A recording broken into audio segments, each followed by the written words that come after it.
Parliamentary form of government पर आगे बढ़ने से पहले जरा आपको प्रेसिडेंशियल से कंपैरिजन कर दें कि how we can compare with the parliamentary and presidential form of government. उसके बाद फिर हम पार्लियामेंट्री फॉर्म ऑफ गवर्नमेंट पे आगे बढ़ेंगे कि उसके भारतीय संविधान में क्या प्रावधान है, कैसे हमारे यहाँ पार्लियामेंट्री फॉर्म ऑफ गवर्नमेंट है। तो पहले जो कल हमने बताया था उसे समराइज कर दें सारे पॉइंट्स में कि पार्लियामेंट, फिर उसको कंपेयर करें कि how we can compare it with the presidential form of government. तो संसदीय शासन को हम कैसे कंपैरिजन कर सकते हैं, उसमें पहला है what are the basic feature of the parliamentary form of government. तो पहला, parliament is a centre of power. संसद शक्ति का केंद्र होती है। Parliament is centre of power, पहली विशेषता है। दूसरा,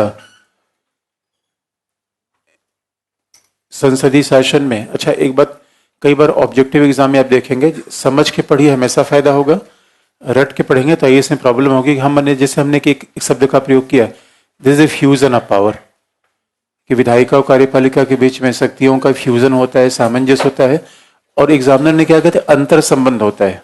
बात एक ही हो गई, फ्यूजन कहिए, अंतर संबंध कहिए, तो एग्जामिनर शब्द हमेशा बदलता जाएगा। तो एक ही चीज हम तीन शब्द का प्रयोग कर सकते हैं, तो इससे एक ही बार इत्मीनान से पढ़िए, एक एक शब्दों कितने प्रोबेबल मतलब हो सकते हैं उस सबको ध्यान में रखिए। कोई भी चीज चेंज हो सकती है। रटी गई बात का सबसे दुष्परिणाम ये होता है कि उसके आगे हम सोच ही नहीं पाते। वो शब्द दिखा तो ठीक है, नहीं दिखा तो हमें लगता है, तो इसलिए हर चीज को एकदम इत्मीनान से समझ समझ के पढ़िए। तो parliamentary centre of power, parliamentary form of government की पहली विशेषता ये है। और there is a fusion of power, यहां शक्ति का विलय होता है। Fusion of power between legislature and executive. और आपको हम याद दिला दें, फ्यूजन ऑफ पावर बिटवीन विधायिका और कार्यपालिका के बीच, विधायिका और कार्यपालिका के बीच शक्ति का फ्यूजन होता है, समन्वय होता है, सामंजस्य होता है। There is inter relation between the legislature and executive. और जब याद रखिए लेजिस्लेचर एग्जीक्यूटिव दोनों मिलती है तब क्या कहलाता है, पार्लियामेंट। पार्लियामेंट का मतलब होता है, तो ऑब्जेक्टिव एग्जाम में खास तौर पे आप ध्यान रखेंगे, लेजिस्लेचर शब्द का मतलब है तो उसका अलग मतलब आप निकालेंगे, एग्जीक्यूटिव को उसके मतलब अलग है, पार्लियामेंट उसका मतलब अलग है। तो ऑब्जेक्टिव एग्जाम में एक एक शब्दों को ध्यान से पढ़ते हैं। आगे हम इस बात पे कैसे आप ऑब्जेक्टिव को स्टडी करिए और कहाँ कहाँ हम गलतियां करते हैं। दूसरा, तो फ्यूजन लिखिए, इंटर रिलेशन लिखिए, बात एक ही हो गई। और अगला, पार्लियामेंट फॉर्म ऑफ गवर्नमेंट, शक्तियां व्यक्ति में नहीं होती, समूह में होती हैं। पावर लाइज इन कैबिनेट, शक्तियां यहां पे समूह का शासन होता है। इसलिए पार्लियामेंट्री फॉर्म ऑफ गवर्नमेंट को कैबिनेट का शासन भी कहा जाता है। इसलिए कल भी कैबिनेट की बैठक हुई, तो अभी कैबिनेट को हम अलग से देखेंगे। अभी तो हम एक एक विशेषता देख रहे हैं, फिर एक एक पार्ट को अलग करेंगे। लोकसभा को अलग, राज्यसभा को अलग, कैबिनेट को अलग, पीएम को अलग। अभी तो हमने ओवरऑल देख लिया व्हाट इज ए फीचर, और उसी में एक एक पार्ट निकाल लेंगे तो हमारा पूरा अध्ययन बन जाएगा। दूसरा, there is a dual executive, दोहरी कार्यपालिका होती है। या हम कहें कि संवैधानिक प्रधान और वास्तविक प्रधान में फर्क होता है। There is difference between the constitutional head and the real head. अच्छा, संवैधानिक प्रधान और वास्तविक प्रधान में हेड के बजाय हम एक और शब्द का ही प्रयोग कर सकते हैं। अगर मान लीजिए कि हम संवैधानिक प्रधान और वास्तविक प्रधान के बीच एक और शब्द का प्रयोग कर दें, there is a difference between head of government and head of state. यहाँ दो प्रकार के एग्जीक्यूटिव हो जाते हैं। राष्ट्र का प्रधान कोई और होगा, हेड ऑफ स्टेट, और हेड ऑफ गवर्नमेंट कोई और होगा। Who is the head of state, president. Who is the head of government, PM. तो यहाँ पे डुअल एग्जीक्यूटिव होती है, दोहरी कार्यपालिका।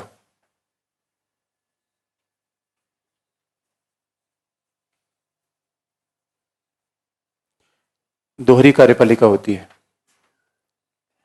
और अगला, प्रधानमंत्री की शक्ति केंद्रीय होती है कार्यपालिका में। In execute PM is holding the central position in executive.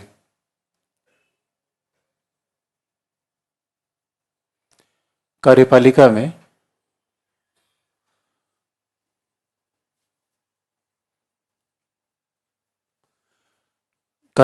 में प्रधानमंत्री की शक्तियां प्रधान होती हैं और इसीलिए उसे कहा जाता है द फर्स्ट अमंग इक्वल्स। वह समकक्षों में प्रधान है। PM is first among equals, जो कल हमने आपको बताया था। समकक्ष कौन है? Ministers. Ministers are even equal with the PM, but same time PM is more important than ministers. अब आप देखेंगे कि ये संसदीय शासन की विशेषता है। अब आपको हम एक एग्जाम्पल आपको बता दें कि मान लीजिए कि आपके प्रीलिम्स एग्जाम में संसदीय शासन की 4 ऊपर की विशेषताएं पूछ ली गई।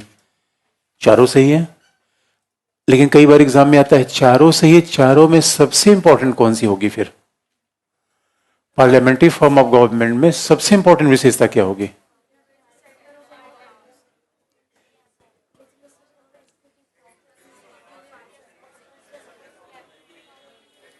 बात तो सब सही है। जब हम, अब देखिए ये भी आपको ध्यान रखना होता है।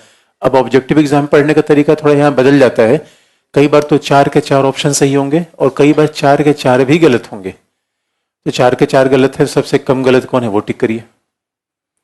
4 का चारों अगर, और एक बात तो खास देखिए, क्यों हम आपको बार, जब यूपीएससी का एग्जाम सेट होता है तो उसमें बहुत सारे मानदंड होते हैं और प्रिकॉशन ये लिया जाता है कि कई बार आप देखेंगे पेपर सरल बनाया जाता है। पेपर सरल क्यों बनाया जाता है? जिससे उनका पर्पज होता है कि हर बिगिनर बच्चा उसमें क्वालिफाई करने की क्षमता रखे। अब याद रखिए, सोशल जस्टिस हमारे यहाँ सिद्धांत नहीं है, वो हर जगह लागू होता है। इसे कई बार हम खतरों खिलाड़ी बनने के चक्कर में बिला वजह चीजें पढ़े जा रहे हैं, ये मैगजीन वो मैगजीन। आपको लगता नहीं कि पेपर आप देख के निकलते हैं तो लगता है यार चीजें बड़ी सिंपल पूछी गई, हमने क्या क्या पढ़ लिया था। ये बात पहले समझ कर रखिए, ये बात तो आपको पहले समझ के रखना है। इस वजह से आप देखिए बेसिक चीज को होल्ड रखिए, अपने आप प्रीलिम्स एग्जाम नहीं रुकेगा। मैं बार बार ही बात करता हूं, डाइवर्जन करेंगे प्रॉब्लम आएगी। इसलिए अगर एक विशेषता दुखनी हो, दूसरी fusion between legislature and executive, यानी संसदीय शासन की सबसे बड़ी विशेषता होती है कि कार्यपालिका विधायिका का भाग होती है। हम इसी बात को तीसरे शब्द में कह दें, एक ही लाइन को हम 3 तरीके से कह सकते हैं। There is a fusion between legislation and executive, पहला हमने कह दिया। दूसरा हमने कह दिया there is inter relation between legislation and executive, दूसरा हमने कह दिया। तीसरा हमने कह दिया executive is made from the legislature, कार्यपालिका विधायिका से निकल के बनती है। तो ये अपने आप में सेंट्रल विशेषता मानी जाएगी। सेकंड, क्योंकि सेकंड में ये बात, पहली बात अपने आप निहित है कि कार्यपालिका विधायिका का हमेशा सामंजस्य से बना रहता है। अब इस बात को और विस्तार करने से पहले, अब याद रखिए किसी विशेषता को हम देखना चाहते हैं तो हम ये भी देख लें। अब आपसे मैं सवाल पूछूंगा, कैसे हमें समझना है, कैसे रटना नहीं है। अब अगर पार्लियामेंट फॉर्म ऑफ गवर्नमेंट की हमने ये विशेषता देखी, जरा सोच के देखिए, भारत में से लगाया क्यों गया पहला? भारत में लगाया क्यों गया पहला? इसका फायदा क्या है? दूसरा, इसका घाटा क्या है? तीसरा। और आप याद रखिए आजकल तो हम कई एग्जाम ऐसे पीटी में देखेंगे जो कि बिल्कुल अप्लाइड किस्म के मेंस टाइप के सवाल होते हैं। आपने पार्लियामेंट्री फॉर्म ऑफ गवर्नमेंट की विशेषता पढ़ ली, वो केवल भारत में इसका प्रयोग क्यों किया गया, बात तो वही है। अप्लाइड आपको पूछ देगा वो। यद्यपि मेंस एग्जाम में कभी ऐसा पूछा नहीं जाएगा आपको कि ये विशेषता की, संसदीय शासन की विशेषता बताइए। वो मेंस एग्जाम में सवाल कैसा पूछा जाएगा आगे आपको बता देंगे। लेकिन अगर इतनी विशेषता आपने पढ़ ली तो just tell me the what is the advantage of parliamentary form of government. आपको क्या फायदा दिखा इससे, घाटा दिखा वो भी बता दीजिए, फायदा दिखा वो भी दिखा दीजिए।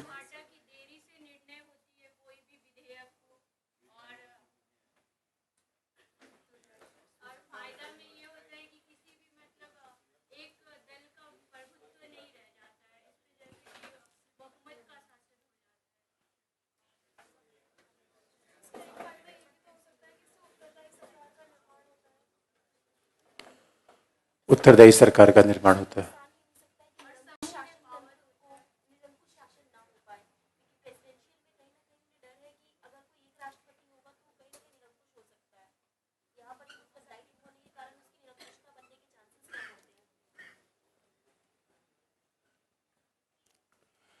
अब आपको याद दिला दे, देखिए जब हम फायदे घाटे की बात करते हैं तो parliamentary form of government is more flexibility, थोड़ा लचीलापन ज्यादा है।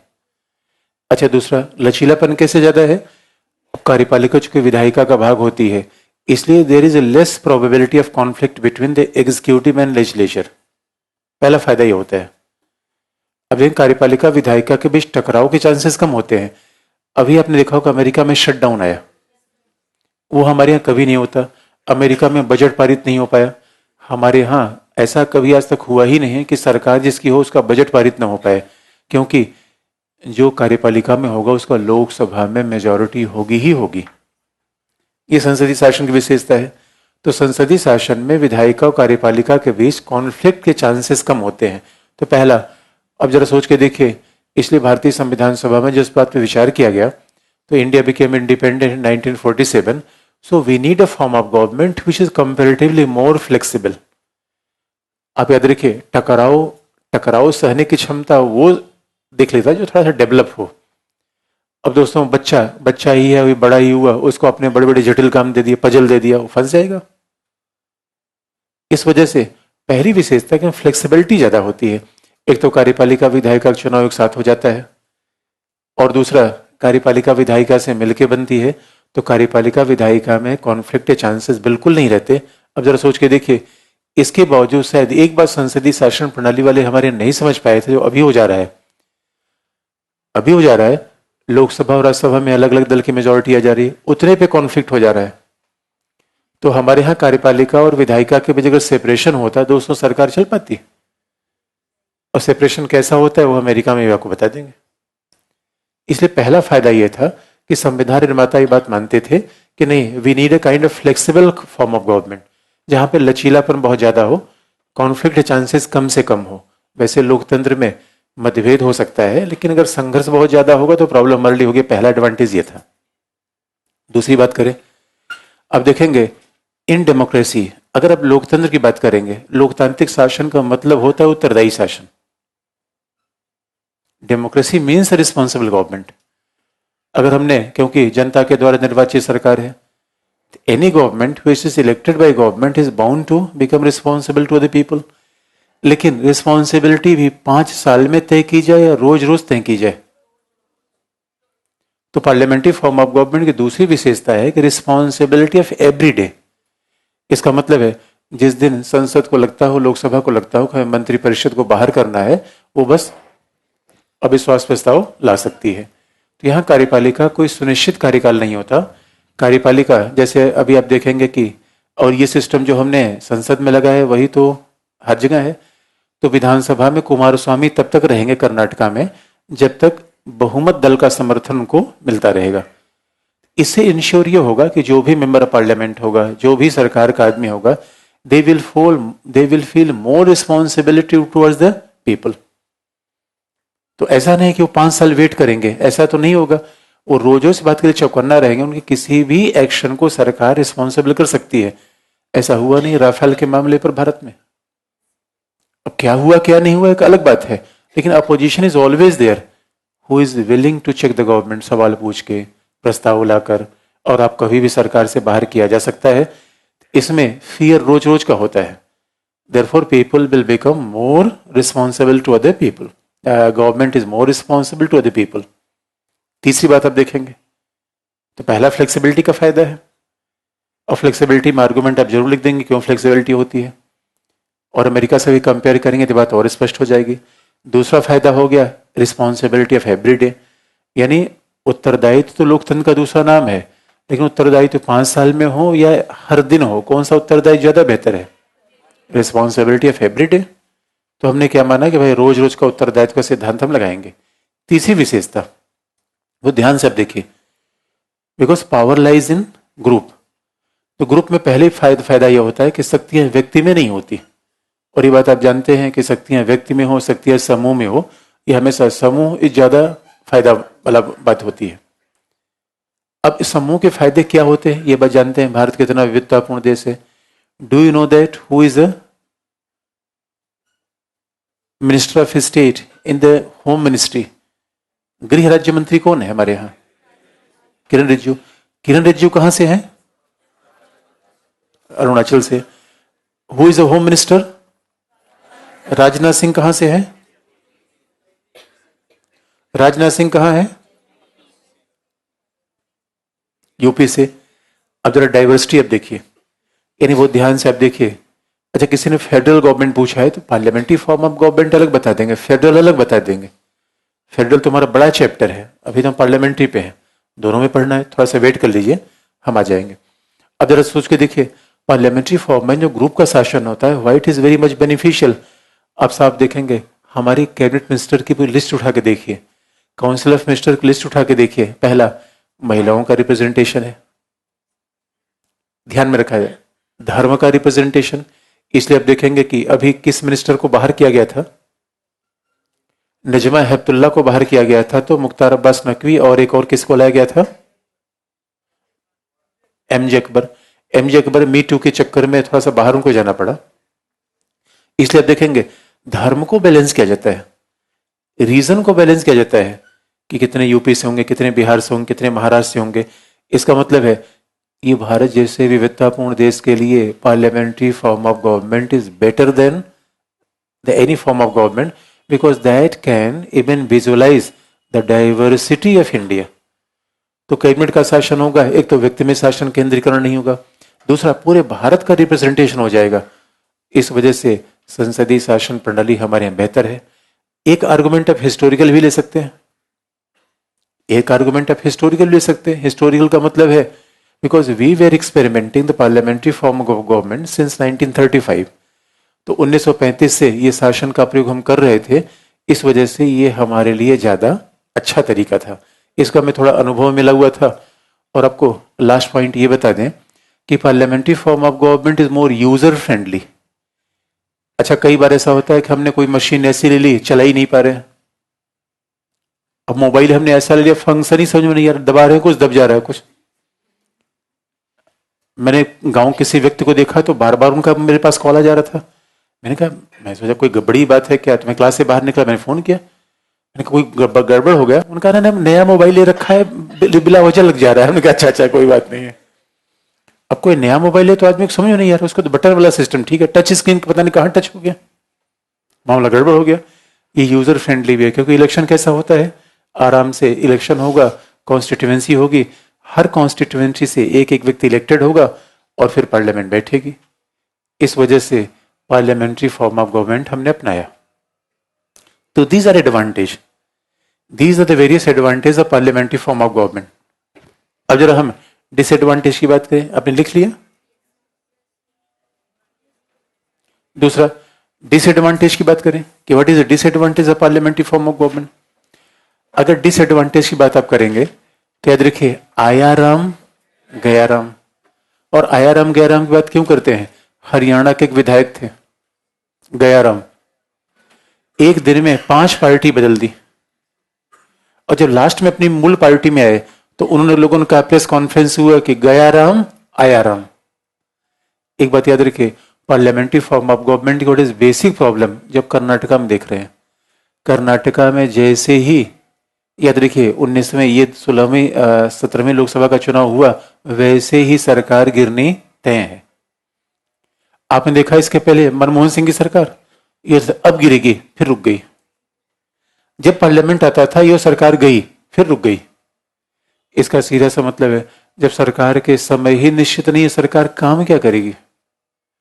सो second problem is lack of stability. अब जरा सोच के देखिए, अब जरा सोच के देखिए, भारत जैसे देश में शासन स्थायी होना ज्यादा जरूरी है या रिस्पॉन्सिबल होना ज्यादा जरूरी है? पार्लियामेंट्री फॉर्म ऑफ गवर्नमेंट क्या प्रॉब्लम होती है? स्टेबल नहीं है, स्टेबल नहीं है फॉर्म ऑफ गवर्नमेंट। और आप देखेंगे, आपको बता दें 1996 से 1998 तक हमने 3 लोकसभा चुनाव करवाए और हम चुनाव पर आएंगे। अब आप देखिए, भारत जैसे विकासशील देश के लिए इतने चुनाव करवाने क्या वाजिब है? आपको पता है कितना चुनाव हमारा चुनाव होने, जो हमारा चुनाव होता है that is second costliest election after US. America के बाद दूसरा सबसे महंगा चुनाव भारत में होता है। अब ऑफिशियल आंकड़ा ये 3,500 करोड़ रुपए हमने पिछले चुनाव में खर्च किया, दैट इज ऑफिशियल। लोग तो कहते हैं नहीं अनऑफिशियल बहुत ज्यादा है, इससे 10 गुना ज्यादा है। सवाल है कि अब हम हर साल चुनाव कराते रहेंगे, भारत जैसे देश के लिए ठीक नहीं है। तो लोग कहते हैं no, instability is greater problem of the parliamentary form of government. और एक प्रॉब्लम और है पार्लियामेंट्री फॉर्म ऑफ गवर्नमेंट में। पार्लियामेंट्री फॉर्म ऑफ गवर्नमेंट में और प्रॉब्लम क्या है, जैसे आप देखेंगे इस समय भारत का हेल्थ मिनिस्टर कौन है? कौन है? जेपी नड्डा। तो कुछ मिनिस्ट्रीज के बारे में भी आपको जानकारी, जैसे पंचायती राज मिनिस्ट्री है, north development of north eastern ministry, उसके बारे में थोड़ी जानकारी रखिए, क्योंकि जीएस में सब व्यवहारिक चीजें खूब पूछ दी जाती हैं। जो मिनिस्ट्री बहुत बार बार फोकस में आती है उसे एग्जामिनर पूछ देगा। अब देखेंगे कि JP Nadda is a health minister, उनका प्रोफेशन क्या है? जेपी नड्डा है क्या?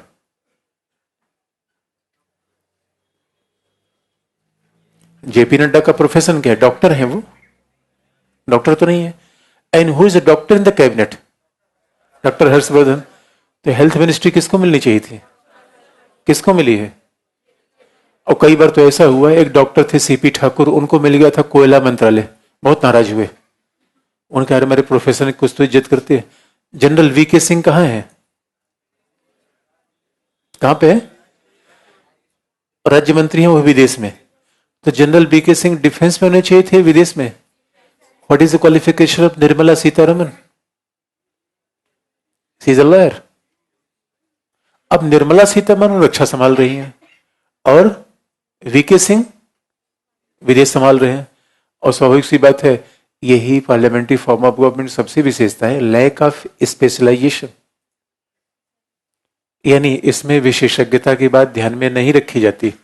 और आपको याद दिला दे, संसदीय शासन की प्रणाली प्रॉब्लम कहां करती है?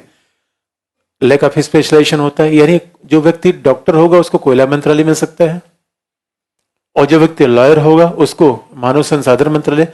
स्मृति ईरानी क्या मिलना चाहिए था? सूचना प्रसारण। और कोई फिल्म मंत्रालय तो है नहीं दोस्तों। सी वाज एक्सपर्टीज इन, बोलती भी अच्छा है, अगर सूचना प्रसारण उनको मिल जाता तो अच्छे तरीके से हैंडल करती है। मिल गया मानव संसाधन, और कई बीसी को ठांस दिया। बीसी ने जाके कंप्लेन कर दिया मोदी से, उनका मैडम को आपने बना रखा है, ये तो एकदम क्लास टीचर जैसी बात करती है। अब भाई वो एक्ट्रेस थी भी, कभी सास बहू में सास को बहुत ठांसा था, और बातें उनकी पड़ी हुई थी, इसलिए शिकायत उन तक पहुंची। अब आप देखेंगे पार्लियामेंट्री फॉर्म ऑफ गवर्नमेंट ये प्रॉब्लम है। और दूसरा, पार्लियामेंट्री फॉर्म ऑफ गवर्नमेंट जो बेसिक प्रॉब्लम होती है, minister, oh my God, minister के ऊपर इतना काम का बोझ होता है। अब जरा सोच के देखिए, मिनिस्टर को क्या क्या देखना है। Once when Lalu Prasad Yadav became the minister of rail, Lalu Prasad Yadav जो रेल मंत्री हुए थे, तो रेल मंत्री के रूप में अच्छा काम किया। बिहार के लोग नाराज हो गए, उनका लालू तुम आजकल बिहार नहीं आ रहे हो। लालू प्रसाद यादव ने कहा, अरे मैं रेल मिनिस्टर देखूं या बिहार जाऊं? उनका ना लालू, तो आप बिहार आओ। बिना बिहार आए और लालू प्रसाद यादव रेल मिनिस्टर हो गए, तो बड़ा अच्छा काम किया। तो ऑक्सफोर्ड यूनिवर्सिटी वालों ने बुला लिया, थोड़ा मैनेजमेंट के बारे में लेक्चर दीजिए, तो प्रोफेसर लालू हो गए। बिहार की जनता ने कहा, ना भाई हमें वो लालू नहीं चाहिए, हमें बिहार वाला लालू चाहिए जो खैनी ऐसे से खाता रहता है। जबकि लालू यादव कभी खैनी खाते नहीं, लेकिन ऐसा जब मंच पे जाते थे ऐसे करते थे, जनता को तो ओ माय गॉड, मैं भी खैनी खाता हूं, लालू भी खैनी खाते हैं। और लालू यादव मास्टर पॉलिटिशियन थे दोस्तों, वो जानते थे कि जनता की नब्ज कहां छिपी हुई है, कैसे जनता को अटैच किया जाता है। वो हमेशा अपनी फोटो कहां खिंचवाते थे? गाय के साथ। दूध लगा रहे हैं, जनता ओ माय गॉड, हम भी दूध लगाते हैं, जलालू भी एकदम हू बहू वही। ये बहुत बड़ी पॉलिटिशियन की बड़ी कला होती है दोस्तों। लालू यादव को खैनी नहीं खाते थे, और आम जनता क्या समझती थी? वो हमारी तरह लालू यादव है। लेकिन लालू यादव की लालटेन बुझ गई, जनता नाराज हो गई। जनता का ना आपने बिहार आना छोड़ दिया। अब मंत्री पटना जाए या दिल्ली को देखे, मिनिस्टर आप समझते कितना बिजी काम होता है। अगर आप मिनिस्टर, जितने भी सेक्रेटरी हैं, चाहे होम सेक्रेटरी है, चाहे फाइनेंस सेक्रेटरी है, इतना बिजी काम होता है। आपको क्या लगता है दोस्तों? इसलिए हमेशा जीवन बात सीखे जाइए। आपको क्या लगता है, स्टूडेंट लाइफ में बहुत पढ़ना पड़ता है, ओह माय गॉड, कहां से जीवन खत्म हो जाता, एकदम मुक्ति पा जाते? ना, अगर आप जीवन में आगे बढ़ना चाहते हैं, काम बढ़ता चला जाएगा, मुक्ति कभी नहीं मिलेगी। अभी बहुत फ्री है आप, फक्कड़ है, किसी की चिंता नहीं है, जब मर्जी क्लास में, जब मर्जी झोला लेकर निकल गए, कौन पूछ लेगा? आगे आप नहीं कर सकते काम। जितने भी सीनियर ऑफिसर हैं, आप देखें कितने घंटे, 18-18 घंटे काम करते हैं। अरुण जेटली देखिए, हेल्थ गड़बड़ा गई काम करते करते। डायबिटिक तो पहले से थे, मिनिस्ट्री संभाल नहीं पाए। इसे अब देखें, और मोदी तो भूत की तरह दौड़ते, कहीं बिहार, कहीं पटना, कभी यहाँ, कहीं वहां।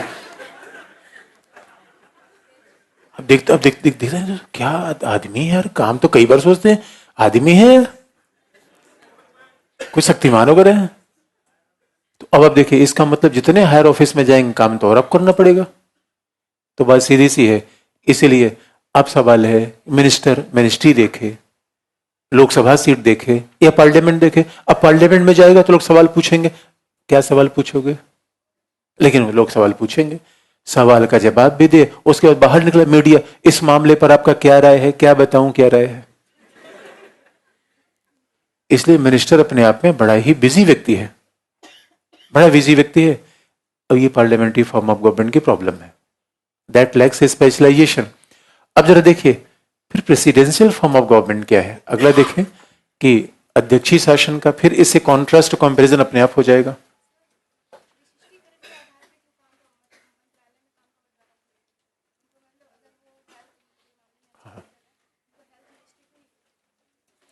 अच्छा देखिए, एक बात याद रखिए, ऐसा भी होना बहुत बुरी बात नहीं है। जैसे हमने कहा कि जो डॉक्टर है इसको हेल्थ मिनिस्ट्री नहीं है, एक दृष्टिकोण से आपको ऐसा लगता है कि लैक स्पेशलाइजेशन, लेकिन एक दृष्टिकोण से देखे तो आपको अच्छी बात लगेगी। और ये मैं तब सीख पाया। देखिए, जीवन में सीखने का तो हमेशा अनुभव होता है, बशर्ते आप बस दिल दिमाग खुला रखिए। मैं कहीं जा रहा था तो मुझसे कोई प्राइवेट कंपनी के एक बड़े मैनेजर मिल गए, तो टाटा में काम करते थे। तो मैंने इसे बातचीत शुरू करने का, मैं कहा आपकी कंपनी कैसे काम करती है, कैसे काम होता है, आप कंपनी का सीईओ कौन है। तो उन्होंने कहा कि हमारी कंपनी का रूल है कि जो कार की कंपनी होगी उसमें वो व्यक्ति कंपनी का सीईओ नहीं होगा जो उस एरिया का स्पेशलाइजेशन है। आईटी में हम कार वाले को भेजेंगे और कार वाले में आईटी को भेजेंगे। हमने कहा अरे ऐसा क्यों। उन्होंने कहा नहीं, उनका सीईओ काम बिजनेस बढ़ाना होता है, बाकी उसके पीछे नीचे 50 स्पेशलिस्ट है।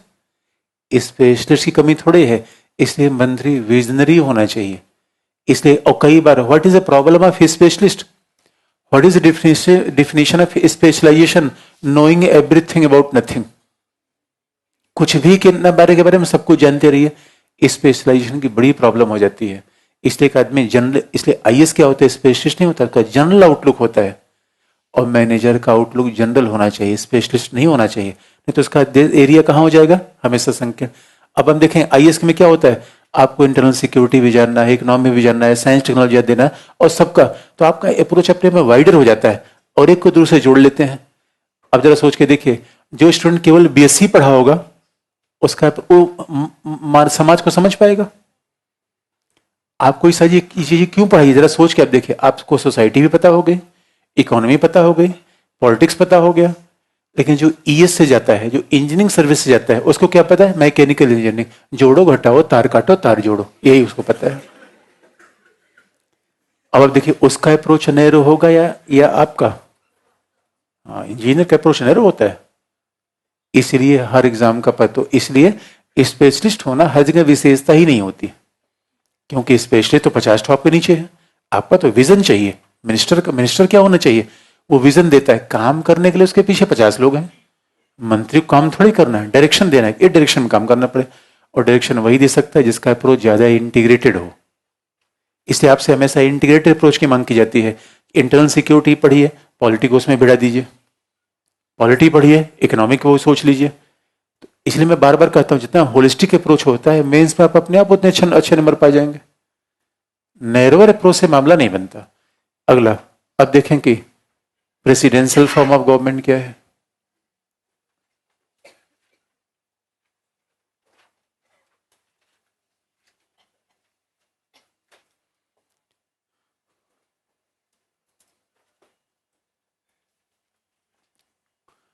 प्रेसिडेंशियल फॉर्म ऑफ गवर्नमेंट कैसे काम करता है, जो यूएस में है।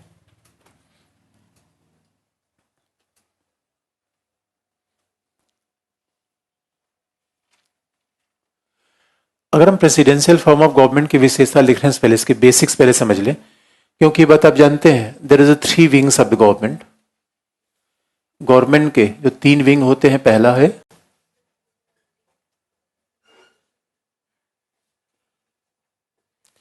लेजिस्लेचर, दूसरा एग्जीक्यूटिव और तीसरा जुडिशरी। अच्छा, जुडिशरी तो हर जगह इंडिपेंडेंट होती है, जुडिशरी तो कहीं भी किसी भी डेमोक्रेटिक शासन में होगी तो जुडिशरी इंडिपेंडेंट ही होती है, इसलिए जुडिशरी की बात हम नहीं करते। जब फॉर्म ऑफ गवर्नमेंट पे आते हैं तो हम केवल इन दोनों के रिलेशन की बात करते हैं, तीसरा नहीं, क्योंकि तीसरा तो लोकतंत्र में हमेशा ऑटोनोमस होता ही है। तो लेजिस्लेचर, एग्जीक्यूटिव एंड तीसरा है जुडिशरी।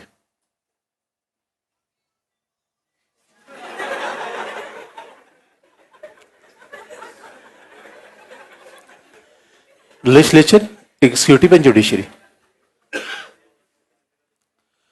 अब अगर हम यूएस की बात करें, which is a classical model of presidential form of government, तो यूएस में लेजिस्लेचर में दो हाउस है। पहला अपर हाउस है सीनेट, लोअर हाउस है हाउस ऑफ रिप्रेजेंटेटिव, प्रतिनिधि सदन।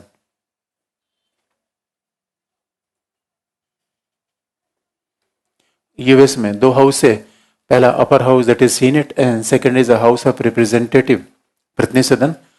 और आप जानते हैं एग्जीक्यूटिव में प्रेसिडेंट है, राष्ट्रपति है, प्रेसिडेंट है, वाइस प्रेसिडेंट है और मिनिस्टर्स हैं। कार्यपालिका में प्रेसिडेंट है, वाइस प्रेसिडेंट एंड मिनिस्टर्स।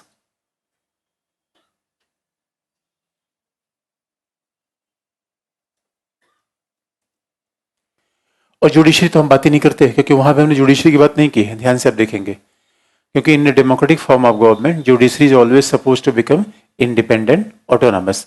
न्यायपालिका तो हमेशा स्वायत्त होती है, पृथक होती है, तो न्यायपालिका की समस्या ही नहीं है।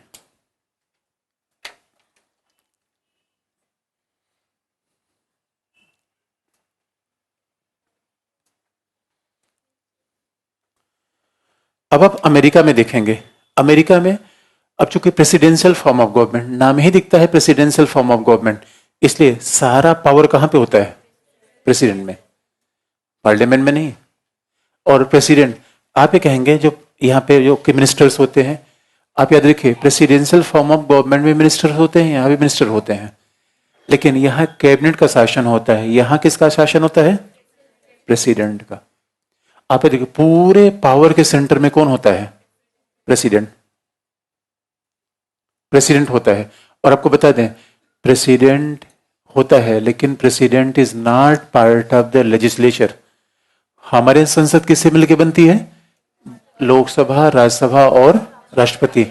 जो बात ध्यान देने की बात है, president is a part of parliament, he is not a member of parliament. Part है, president is a part of parliament, वो संसद का भाग है, संसद का सदस्य नहीं है। लेकिन here president is not part of parliament. और अगर प्रेसिडेंट अगर पार्लियामेंट का पार्ट नहीं है, इसका मतलब है कार्यपालिका और विधायिका दोनों अलग अलग हो गई। अगर प्रेसिडेंट उसका पार्ट नहीं है तो कार्यपालिका विधायिका दोनों अलग अलग हो गई। तो अगर हम विशेषता की बात करें, लिखने की बात करें, तो फिर इसको कंपैरिजन करें। पहला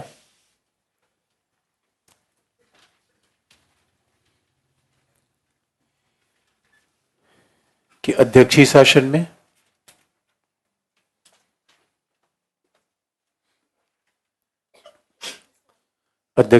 में राष्ट्रपति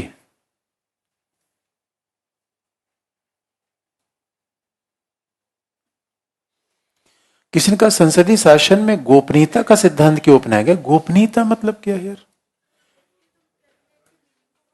अरे कैबिनेट की मीटिंग तो हर जगह एक गोपनीयता कोई सिद्धांत थोड़ी है। तो कौन सी बुक्स पढ़ती हो? तो आपको इसे पता कि बुक में स्नेप लिखा हुआ है? अच्छा, गोपनीयता लक्ष्मीकांत किनारे कर दीजिए। आपको बता दी इंग्लिश में लक्ष्मीकांत कंपैरेटिवली बेटर है, और लेकिन आज के अगर अप्लाइड सवाल आप देख लीजिए, और हिंदी में तो लक्ष्मीकांत खराब है। आपको बता दें क्योंकि हिंदी के अनुवाद इतने खराब हैं, लोग भीड़ के हिसाब चलते हैं।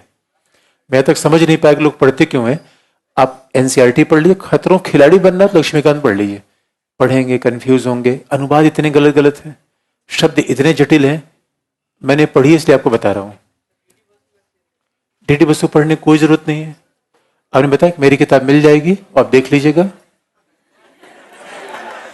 मतलब आपको सरल रास्ते से चलने पसंद नहीं होता क्या? ये यही कई बात। अच्छा, बड़ा इंटरेस्टिंग पार्ट है कि मैं तो देख के दंग रह गया। किसी की जीएस क्लास में किसी एक स्टूडेंट ने मुझे लिखा कि सर आप थोड़ा गहराई में नहीं पढ़ रहे हैं, गहराई में नहीं पढ़ रहे हैं। मुझे समझ गहराई कैसे होती है यार। मैंने कहा मेरे दोस्त, मैं गहरे में जाना पसंद नहीं करता। मैं सर पकड़ लेता हूं इसलिए भाई आखिर में एग्जाम पेपर नहीं देख रहा है स्टूडेंट। भाई पेपर देखना है, क्वेश्चन देखना है, क्या पूछा था वो देखना है, उसमें गहरा हो छिछला क्या होता है यार। इसलिए स्वाभाविक रूप में don't follow the mob mentality. हमेशा कहते हैं लीडर बनना है, अपने वे का प्रयोग करिए। और मैं फिर कहता हूं एनसीईआरटी 10 बार पढ़ लीजिए, इट इज मोर प्रॉफिटेबल।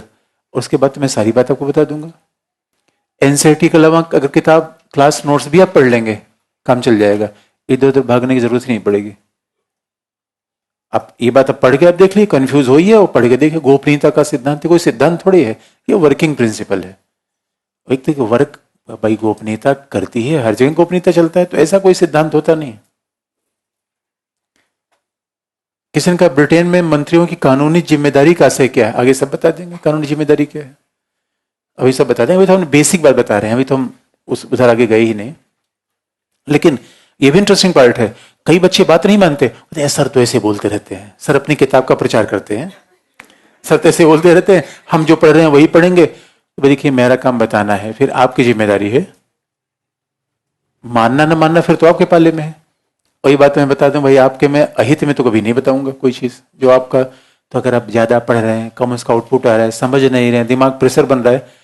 अच्छा, कई बच्चे जब मतलब कई बच्चों के लिए गहरा क्या है, जब ऐसा उलझा के बता दिया जब समझ में ना, अब गहरी पढ़ाई हो रही है। और पढ़ाई गहरी हो, समझ नहीं आ रहा है हमको। अगर आपको बहुत आसानी समझ जाए, यार इतना ही सरल है, अरे सरल ही तो है। इसलिए आप कह दो दुनिया में सबसे कठिन क्या है, सरल होना।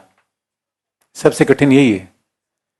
और वही सिद्धांत बता दिया जाए तो विश्वास ही नहीं होता कि नहीं इतना भी सरल एग्जाम हो सकता है। तो आपको बता दें कि इधर उधर मत भागिए, एकदम से हमारी बात मानिए, एकदम से हाँ। और हर हर विषय में यही काम करिए।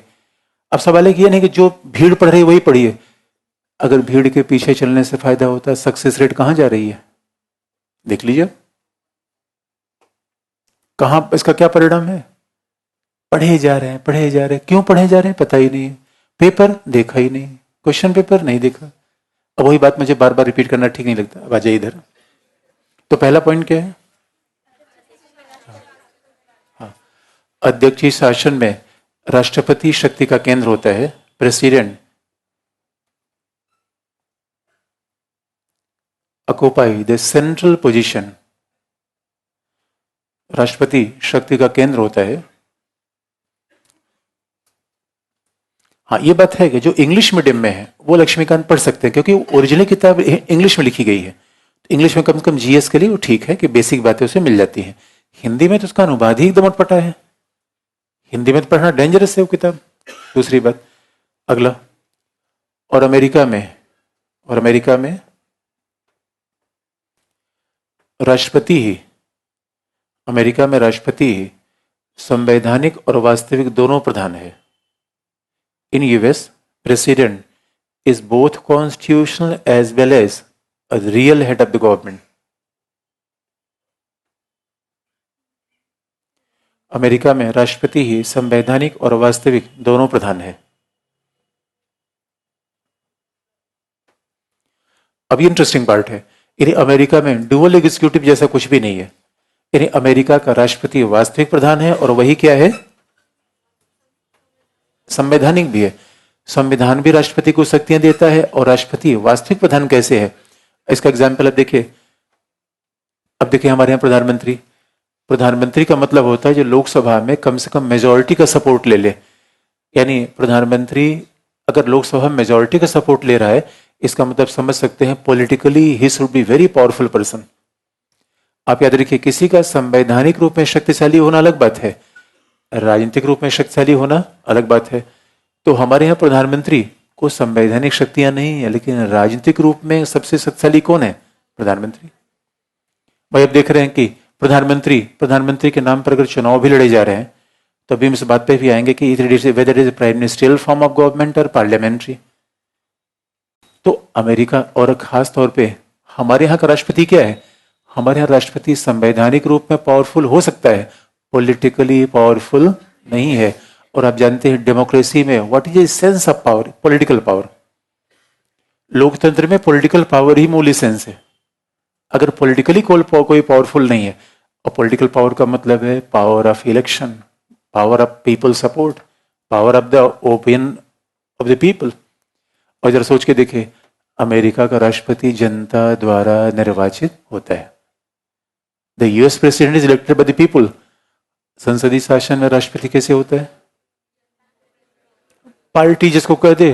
अब सीधा से सीधा, who is a president? Choice of prime minister. President Ramnath Kovind हमेशा मोदी के एहसान के नीचे दबे रहेंगे दोस्तों। और हमारे यहाँ तो once upon a time Zail Singh was the president. और जेल सिंह प्रेसिडेंट इसलिए थे कि इंदिरा गांधी को उन पर कृपा थी। जेल सिंह तो यहां तक कहते थे, अगर मैडम कहे तो मैं तो झाड़ू मारने को तैयार हूं। ये उनका बड़ा फेमस स्टेटमेंट था, और सच मानिए ऐसा ही है। लेकिन प्रधानमंत्री बनना किसी के समर्थन से नहीं आएगा, जनता के समर्थन के अलावा। राष्ट्रपति बनने के लिए ठीक वैसा ही जैसे यहां प्रधानमंत्री होता है, ठीक वैसे यहां का क्या होता है?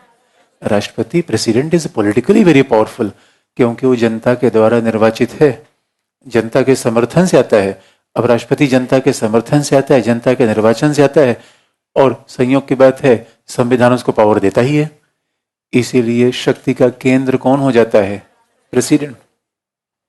शक्ति का केंद्र प्रेसिडेंट होता है। और एक खास बात है, हमारे यहाँ क्या है, शक्तियां कैबिनेट में होती हैं। आप याद रखिए, अध्यक्षीय शासन में कैबिनेट जैसा कोई कॉन्सेप्ट है ही नहीं। मिनिस्टर्स हैं, लेकिन मिनिस्टर्स और प्रेसिडेंट का रिलेशन बदल जाता है। हमारे यहाँ अगर कोई मिनिस्टर नाराज हो जाए और वो पार्टी छोड़ दे तो सरकार की सेहत पे कुछ ना कुछ फर्क पड़ ही जाएगा। यहाँ पे नहीं। अब यहाँ मिनिस्टर्स, यहाँ देखिए, यहाँ हमने क्या कहा? Prime minister is first among the equals. प्रधानमंत्री क्या है? समकक्षों में प्रधान है। प्रधानमंत्री समकक्षों में प्रधान है। यहाँ क्या है? राष्ट्रपति के समकक्ष कोई भी नहीं है। अभी अमेरिका में 3 मंत्री को फायर किया गया, एक साल में 3 मंत्री बाहर। ट्रंप की सेहत पे कोई फर्क नहीं पड़ता। रिलेशन बदल जाता है। कैसे? अगला पॉइंट, अध्यक्षीय शासन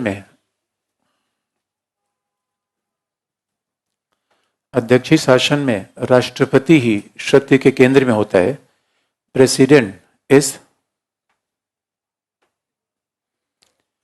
president is the centre of power. अध्यक्षीय शासन, हाँ बता रहे हैं हमें, फिर इसको हम, क्योंकि अलग सेंटेंस है। राष्ट्रपति शक्ति का केंद्र होता है और मंत्री राष्ट्रपति के अधीन होते हैं। Ministers are subordinate to the president. मंत्री राष्ट्रपति के अधीन होते हैं। अधीन underline. Ministers are the subordinate to the president.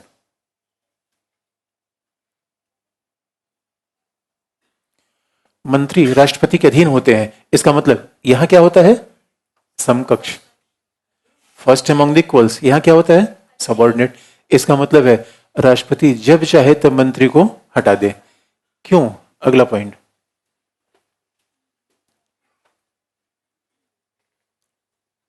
अध्यक्षीय शासन शक्ति पृथक्करण के सिद्धांत पर आधारित है। The presidential form of government is based on the principle of separation of power.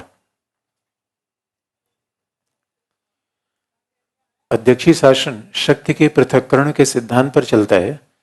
Presidential form of government is based on the separation of power.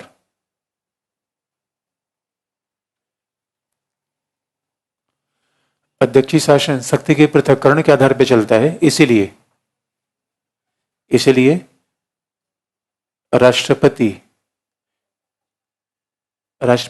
Congress का भाग नहीं होता। President is not the part of Congress. राष्ट्रपति कांग्रेस का भाग नहीं होता।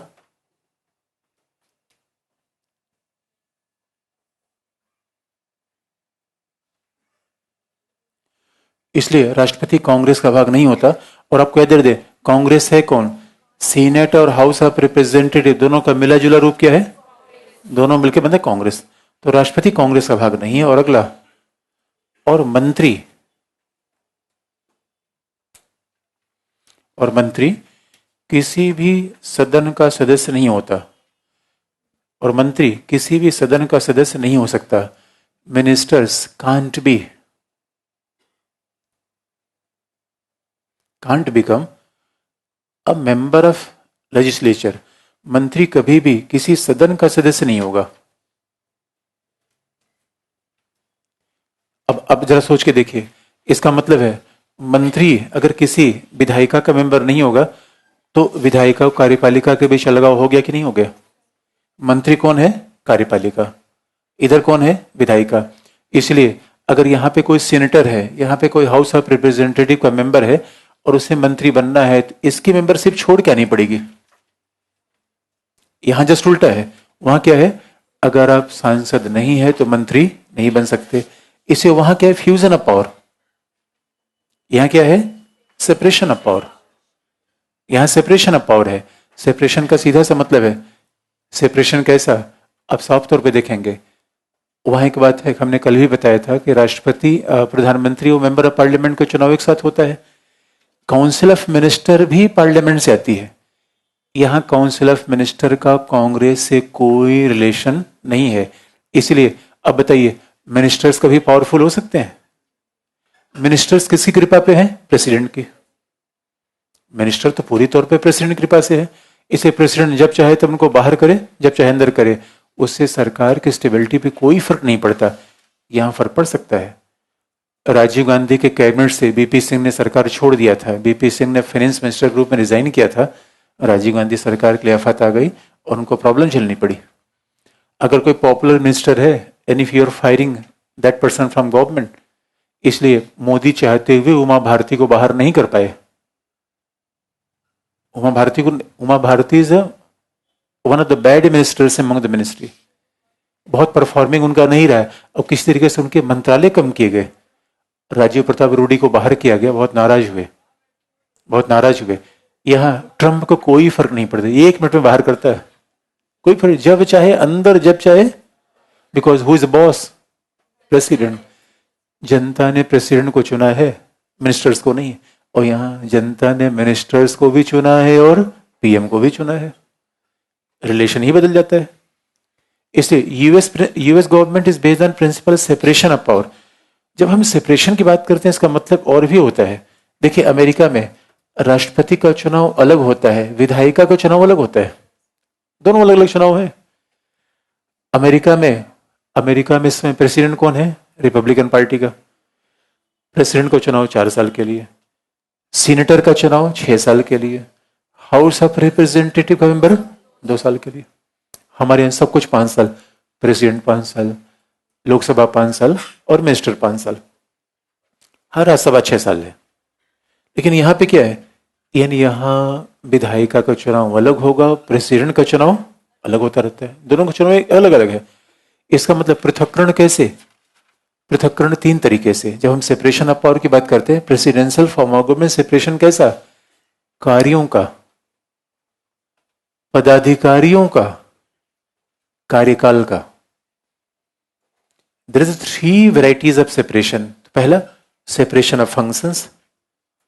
कार्य का मतलब है विधायिका काम केवल विधि का निर्माण करना है, कार्यपालिका काम क्या है?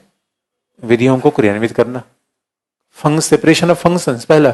दूसरा, सेपरेशन ऑफ पर्सनल फंक्शनरीज। पदाधिकारियों का अलगाव है, यानी जो पदाधिकारी यहां होगा वो यहां नहीं होगा, जो यहां होगा वो इसका मेंबर नहीं हो सकता।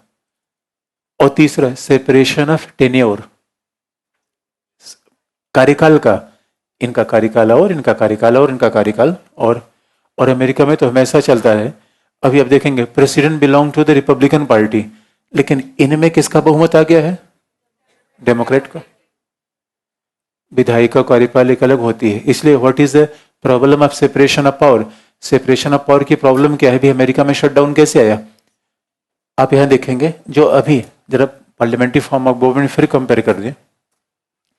भारत में अभी भी बजट का निर्माण हुआ। जो भारत में बजट का निर्माण हुआ, वो बजट किसके प्रपोजल से आया? हमारे यहाँ जितने भी लॉ होते हैं सब कैबिनेट ही आगे बढ़ाती है, वो मैं आगे पढ़ना भी है। कैबिनेट आगे बढ़ाएगी and ultimately that is passed by Lok Sabha and Rajya Sabha. सब काम कैबिनेट करती है।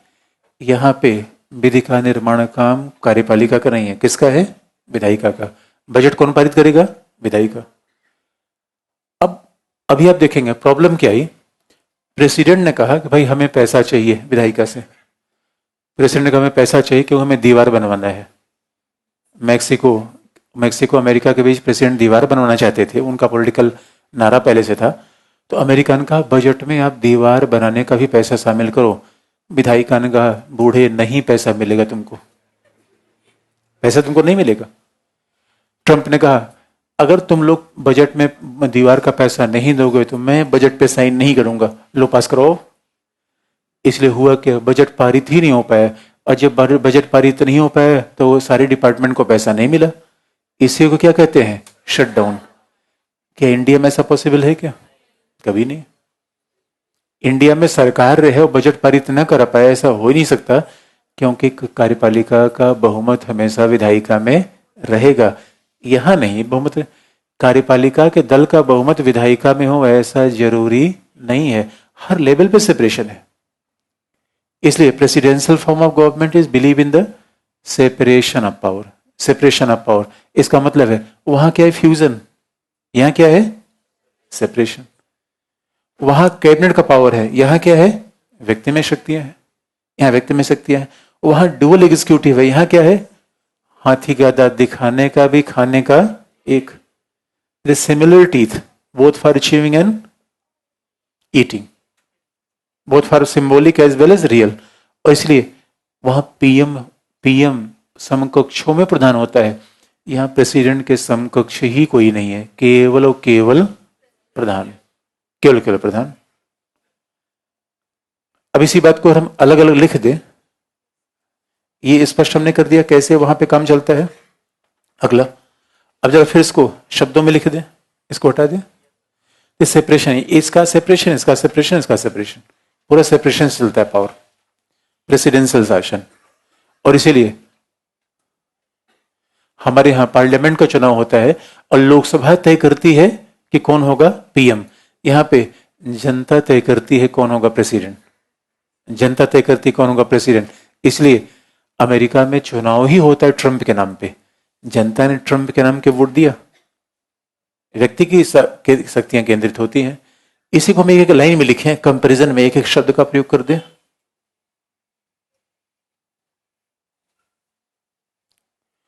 तो अब इसका पहला पावर है, यहां पे पावर लाइज इन प्रेसिडेंट।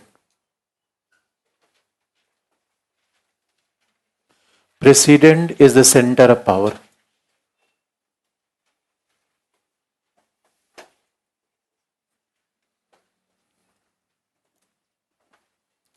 राष्ट्रपति शक्ति का केंद्र माना जाता है।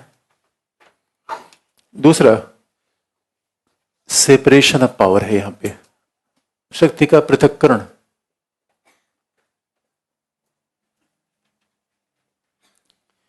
शक्ति का पृथक्करण, विधायिका की शक्तियां अलग है, कार्यपालिका की शक्तियां अलग है, और बाकायदा उनके टेन्योर अलग है, उनके पदाधिकारी अलग है, कार्यकाल अलग है। तो that is a separation of power. तीसरा, यहां कैबिनेट की बात होती है। यहां प्रेसिडेंशियल फॉर्म ऑफ गवर्नमेंट में कैबिनेट है, मंत्री तो होते हैं, लेकिन शक्तियां कैबिनेट में नहीं है, प्रेसिडेंट में होती है। प्रेसिडेंट इज अ सेंटर, और मंत्री या कैबिनेट प्रेसिडेंट के सबऑर्डिनेट होता है, उसके अधीन होता है। Ministers are subordinate to the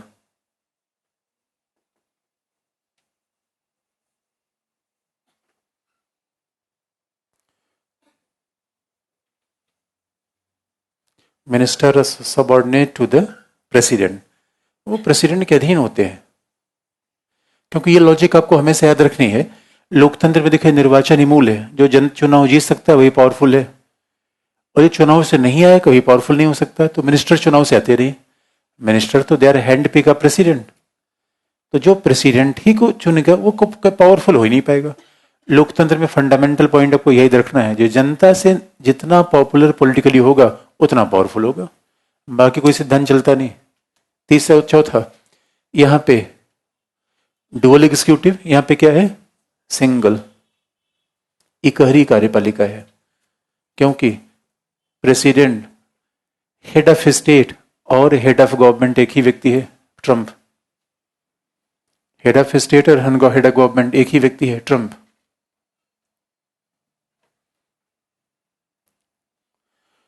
और वहां पीएम है और यहां कौन है, प्रेसिडेंट, राष्ट्रपति है।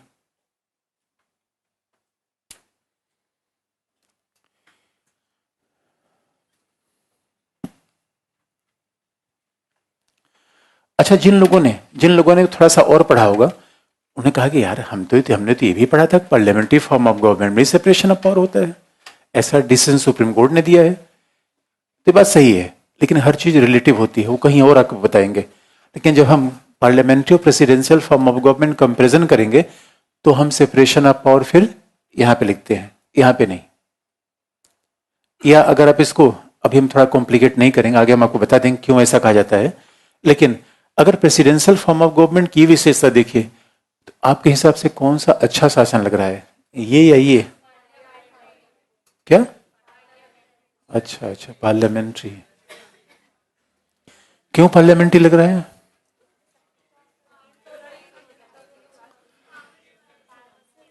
अच्छा, मतलब कि अच्छा, इसका मतलब presidential form of government is not a responsible form of government. ये इसमें उत्तरदायी नहीं होता क्या इसमें? क्या? एक बात याद रखिए, यार ये बताइए, एक बार अगर अपने प्रधानमंत्री को 5 साल के लिए चुन लिया तो रोज वो सवाल जाके पूछेंगे, प्रस्ताव लाएंगे, उसकी निंदा करेंगे, रोज जंतर मंतर पे रैली। यार एक बार तो प्रधानमंत्री को 5 साल काम करने दीजिए। और प्रेसिडेंट क्या है, ट्रंप 4 साल तक काम करेगा, कोई हटा नहीं सकता। वैसे भी एक्सेप्शन कहेंगे ना, इम्पीचमेंट तो लाया जा सकता है, impeachment is an exceptional provision. अब जरा सोच के देखिए, और अमेरिका में 90 के बाद जितने भी प्रेसिडेंट हुए हैं, 8 साल तक हुए हैं, 4 साल तो उनको मिला ही, अगला भी टर्म मिल गया। 90 के बाद जितने प्रेसिडेंट यूएस के हैं उनके आप सब काउंट कर लीजिए। और 90 के पहले भी आप देखेंगे, अमेरिका के लगभग 2/3 प्रेसिडेंट ऐसे हैं जिन्होंने 2 बार रिपीट किया, यानी प्रेसिडेंट 8 साल तक रहेगा। और हमारे यहाँ 4 साल, 2 साल बीता नहीं, अविश्वास प्रस्ताव। ये क्या लफड़ा है विश्वास प्रस्ताव? याद रखिए, ट्रंप के खिलाफ अविश्वास प्रस्ताव लाया जाएगा नहीं। और जो यहां मंत्री हैं, जो मिनिस्टर्स हैं, ये मंत्री केवल मंत्रालय वाला काम देखते हैं। यहां का मंत्री क्या करता है, संसद में भी बैठेगा, जनता के सामने भी जाएगा, मंत्रालय भी चलाएगा। ये शक्तिमान है क्या? ये यहां क्या है, एक काम करना है, केवल आपको मंत्रालय चलाना है। और हियर मिनिस्टर इज स्पेशलिस्ट। यहाँ पे फॉरेन मिनिस्टर कौन होता है, जो सामान्यतः इंटरनेशनल रिलेशंस का प्रोफेसर होता है, उसको दिया जाएगा ये काम। वित्त मंत्री कौन होगा, वहां सेक्रेटरी, मंत्री की वजह से सेक्रेटरी शब्द का प्रयोग होता है, तो सेक्रेटरी कौन होगा, who is economist, they are handling the finance portfolio. यहां पैसा नहीं है, इसलिए याद रखिए, stability is more important than the responsibility. क्या आपका दिमाग करप्ट हो गया है दोस्त? कमाल की बात कह रहे हो यार। अभी तक तो हमने अरे भारत जैसे देश के लिए आप कह रहे हैं कि स्टेबिलिटी का महत्व ही नहीं होता क्या? किसमें? तब बताओ, आप लोग तो कह रहे हो नाना कि हमारा शासन बड़ा अच्छा है। अब जरा देखिए, यहां स्टेबल शासन रहेगा पहला। दूसरा, सेपरेशन ऑफ पावर है। तो इसकी अगर विशेषता देखी जाए, सबसे बड़ी ये देखिए, एक रिस्पॉन्सिबल तो है भाई, 4 साल के बाद जनता पूछेगी। ट्रंप को 4 साल के बाद ही सब जनता के सामने देना है, रोज रोज नहीं। इसे यहां क्या है, यहां पे अविश्वास प्रस्ताव नहीं, मंत्रियों सवाल नहीं, मंत्रियों का संसद से कोई काम नहीं है, सेपरेशन ऑफ पावर। मंत्री संसद में नहीं बैठेगा, संसद का भी मंत्रिमंडल नहीं बैठेगा, बिल्कुल अलग आओ, लक्ष्मण रेखा है बीच में। ये नहीं कि झांकता इधर भी रहे उधर भी रहे। और कई बार तो इसलिए हमारे संसदीय शासन में कंफ्यूजन हो जाता है कि यार वो मंत्री भी है सांसद भी है। यहाँ पे नहीं है, जो मंत्री है वो सांसद नहीं, जो सांसद है वो मंत्री नहीं, सीधा सवाल है। और अब देखेंगे प्रेसिडेंट अच्छे तरीके से शासन चलाता है, स्पेशलिस्ट को लेता है, प्रभावी तरीके से लॉन्ग टर्म डिसीजन लेता है।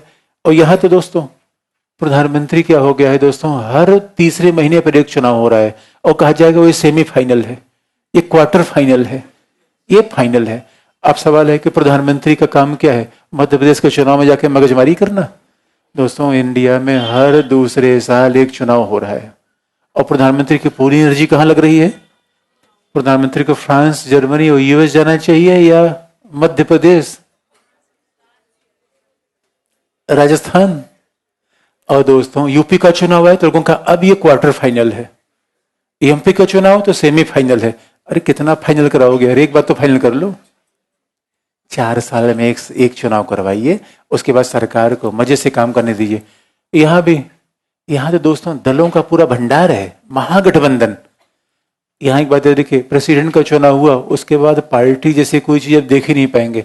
यहाँ पार्टी क्या है, बरसाती मेढक है, it's like a frog in the rainy season. अपने रेनी सीजन के फ्रॉग को देखा है, एक ही बार निकलता है उसके बाद गायब हो जाता है। यहाँ पे पार्टी एक बार निकली गायब हो जाएगी, एक ही आदमी है। यहाँ पे संवैधानिक प्रधान, वास्तविक प्रधान, ये क्या लफड़ा है यार? और आप कह रहे हैं कि हमने संसदीय शासन अपनाया और संसदीय शासन में शक्तियों केंद्रीकरण नहीं होता। हमारा आपातकाल कहाँ लगा? इंदिरा गांधी से पावरफुल कोई प्राइम मिनिस्टर थी क्या? अमेरिका में इमरजेंसी लगी है हमारे यहाँ, अमेरिका में शक्तियों को दुरुपयोग किया हमारे यहाँ, और आप तो करो पार्लियामेंट्री फॉर्म ऑफ गवर्नमेंट अच्छा है।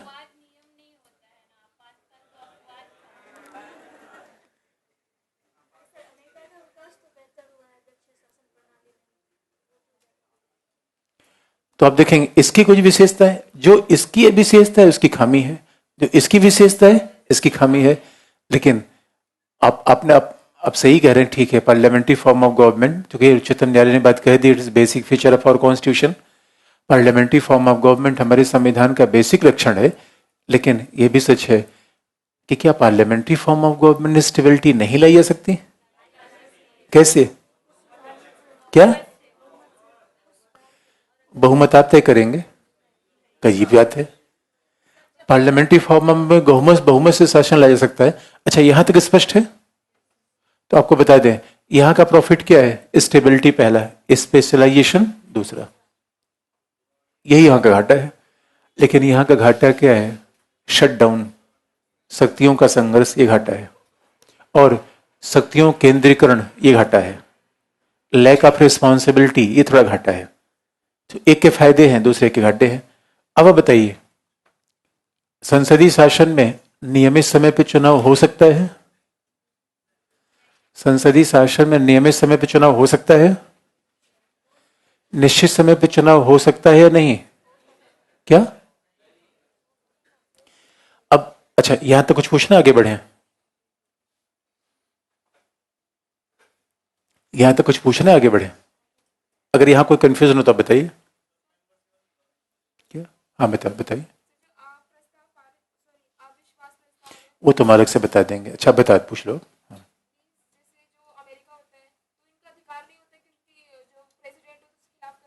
ना ये सब लफड़ा नहीं को है ही नहीं, कंपल्सरी नहीं है। कहां से पढ़ लिए होते हैं? अरे यार वो इम्पीचमेंट है। अरे इम्पीचमेंट एक्सेप्शन, अविश्वास और इम्पीचमेंट एकदम अलग अलग है। इम्पीचमेंट तो हर जगह है। अरे हमने कहा दोनों अलग अलग चीजें हैं यार, इम्पीचमेंट एकदम अलग चीज है, एक्सेप्शनल प्रोविजन है। अविश्वास तो आप एक सत्र में कभी भी ला दीजिए, कभी भी ला दीजिए, दोनों अलग चीजें हैं। अविश्वास सिंपल मेजोरिटी से होता है, इम्पीचमेंट स्पेशल मेजोरिटी से होता है, दोनों एकदम अलग अलग चीजें हैं। अब आप बताइए, आगे बढ़े। अब देख, हाँ बताइए। प्रेसिडेंट की, अच्छा शटडाउन, भाई सीधी सी बात है। देखिए वहां पे शक्ति का पृथक्करण है, तो बजट काम करने का मूल दायित्व किसका है? विधायिका का। बजट विधायिका बनाएगी, विधायिका पारित करेगी। लेकिन चूंकि कार्यपालिका का हेड प्रेसिडेंट है तो बजट पे सिग्नेचर तो उसी का होगा। कार्यपालिका का मूल काम है चीज़ों को क्रियान्वित करना, विधायिका का काम है कि पैसे का एलोकेशन करना। पैसा खर्च करने वाला काम तो कार्यपालिका का है, पैसा देने वाला काम किसका है? विधायिका। यही सेपरेशन ऑफ पावर है। स्पष्ट है ये बात? स्पष्ट है। अब पैसा कितना दिया जाएगा ये विधायिका तय करेगी, तय करेगी। राष्ट्रपति कह रहा है नहीं, इसके लिए हमें विशेष पैसा चाहिए दिवाली के लिए, विधायिका ने कहा ना हम नहीं देंगे, तो राष्ट्रपति ने कहा जब तुम पैसा दोगे नहीं तो हम खर्च ही नहीं करेंगे, क्योंकि सिग्नेचर नहीं करेंगे, और सिग्नेचर नहीं करेंगे तब तक बजट पारित नहीं माना जाएगा, इसलिए सरकारी डिपार्टमेंट को पैसा नहीं मिलेगा। उसी को लोकप्रिय भाषा में क्या कहा गया? शटडाउन। और अमेरिका में होता ही रहता है, 3-4 साल बाद एक बार हो जाएगा। और जरा सोच के देखिए, एक खास बात है, हमारे यहाँ तो लोकसभा और राज्यसभा में अलग अलग दल की मेजोरिटी आ गई तब कोई विधेयक पारित नहीं हो पा रहा है। अमेरिका में तो हमेशा ऐसा होता है। अमेरिका में एक सीनेट में किसी और की मेजोरिटी है और हाउस ऑफ रिप्रेजेंटेटिव में किसी और की। वहां तो हमेशा होता है प्रेसिडेंट किसी और पार्टी का, हाउस ऑफ रिप्रेजेंटेटिव में कोई और पार्टी, सीनेट में कोई और पार्टी, अलग अलग होते रहते हैं। इसे वहां तो कॉन्फ्लिक्ट हमेशा होता रहता है। अब वो इतनी मेच्योर डेमोक्रेसी है, थोड़ा शक्तिशाली देश है, वो सह लेता है। हमारे यहाँ थोड़ा लफड़ा है, हम इतना कॉन्फ्लिक्ट नहीं सह पाएंगे। लेकिन अब आप देखेंगे कैसे बेसिक कॉन्सेप्ट पे वर्तमान घटनाक्रम, जैसे कई बार कहते हैं कि current affair, current affair, current affair जैसा सही में कुछ चीज होता नहीं। अगर ध्यान से कॉन्सेप्ट आप समझते हैं तो हर जो वर्तमान घटनाक्रम है उसका बेसिक्स आपको बिना कुछ पढ़े ही पता चल जाएगा। मैं सवाल यही पूछ रहा हूं कि क्या अध्यक्षीय शासन फिक्स टर्म पे चुनाव होते हैं? इसका चुनाव फिक्स टर्म है। यहां तक कि वहां कह दिया 20 जनवरी को राष्ट्रपति शपथ लेगा, इसका फिक्स टर्म है 20 जनवरी को ही। लेकिन यहां क्या है, कभी चुनाव हो सकता है। यहां चुनाव का मौसम कभी भी आ सकता है दोस्तों। तो सवाल हमारा यह है, पिछली बार अगर एग्जाम में सवाल पूछा गया क्या संसदीय शासन में एक साथ चुनाव कराने से उत्तरदायित्व घट जाएगा, ये जीएस का सवाल था। तो अगर हमें अध्यक्षीय और संसदीय शासन की बेसिक बातें बतानी है तो क्या इस बात का उत्तर हम दे सकते हैं? नहीं।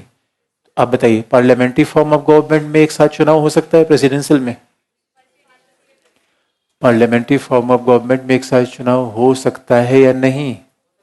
क्या? अच्छा, दूसरा, ऐसा तो नहीं दोस्तों, ऐसा तो नहीं है कि पार्लियामेंट्री फॉर्म ऑफ गवर्नमेंट एक साथ चुनाव कराने के नाम पे हम इनडायरेक्टली किसकी बात कर रहे हैं? एक बात याद रखिए, कई लोग कंबल ओढ़ के घी पीते हैं, और ये बहुत इंटरेस्टिंग बात है, पार्लियामेंट्री फॉर्म ऑफ गवर्नमेंट में एक साथ चुनाव कराना क्यों समस्या है, उसके बहुत सारे आर्गुमेंट हैं। अब आप लिख लीजिए इसे, इस बात को अगर हमें लिखना हो कि why there is a problem. अभी हमें सिद्धांत पता चल गया, उसके बेसिस पे एक प्रैक्टिकल उत्तर का हम दे सकते हैं कि क्या पार्लियामेंट्री फॉर्म ऑफ गवर्नमेंट में एक साथ चुनाव हो सकता है या नहीं। अगला हेडिंग, किसमें? एकदम लाया जा सकता। महाभियोग का प्रावधान तो हर लिखित संविधान में, कॉमन सेंस की कुछ बातें हर दुनिया के हर संविधान में, वो है इम्पीचमेंट का प्रोसेस, हर जगह है। लेकिन इम्पीचमेंट तो एक्सेप्शनल प्रोविजन होता है।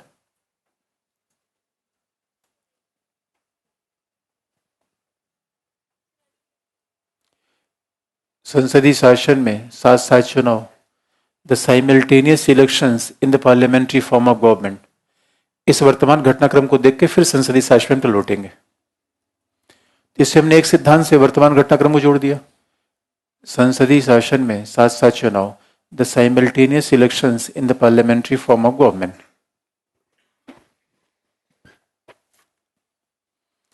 अब देखिए आंसर हम कैसे लिखते हैं, इशू वाइज। हम आंसर ऐसे नहीं लिखते कि राष्ट्रपति ने कहा एक साथ चुनाव होना चाहिए, इलेक्शन कमीशन ने कहा एक साथ चुनाव होना चाहिए, उपराष्ट्रपति ने कहा एक साथ चुनाव होना चाहिए, इन्होंने कहा इट डजंट मैटर। मुद्दे क्या है, आखिर में इशूज क्या है एक साथ चुनाव कराने के? तो इशूज आपको बता दें। पहला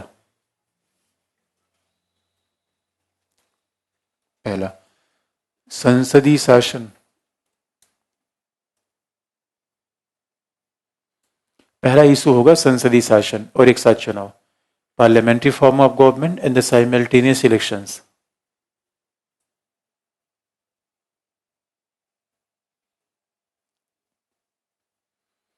अच्छा, आपको एक सवाल पूछे कि प्रेसिडेंशियल फॉर्म ऑफ गवर्नमेंट के अगर पीटी के हिसाब से पूछें तो which was the most essential विशेषता, कौन सी सबसे इसेंशियल फीचर इसमें? Separation of power. अच्छा, दूसरा, राष्ट्रपति, अमेरिका का राष्ट्रपति किसके प्रति उत्तरदायी होता है? क्या? जनता के प्रति। यहां लोकसभा के प्रति। ऐसा किसी के प्रति नहीं। अरे डेमोक्रेसी में रिस्पॉन्सिबिलिटी किसी के प्रति ऐसे कैसे हो सकता है? ऐसा नहीं होगा। तो अब ये देखेंगे संसदीय शासन, पहला पॉइंट, पहला संसदीय शासन पहला हेडिंग है भाई। एक साथ चुनाव, पहला इशू हम देख लें। संसदीय शासन का पहला इशू है, पहला संसदीय शासन नित्य प्रतिदिन के उत्तरदायित्व के सिद्धांत पर आधारित होता है। Parliamentary form of government is based on the principle of everyday responsibility.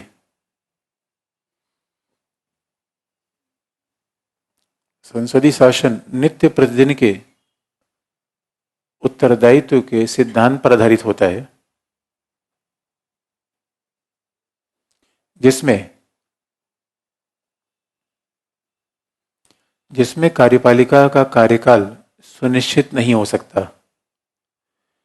With tenure of executive can't be fixed. जिसमें कार्यपालिका का कार्यकाल सुनिश्चित नहीं हो सकता।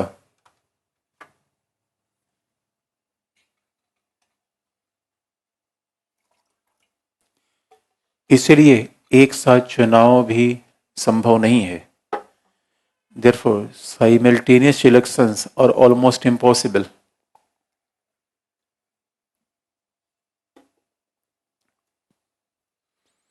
इसलिए एक साथ चुनाव भी संभव नहीं है।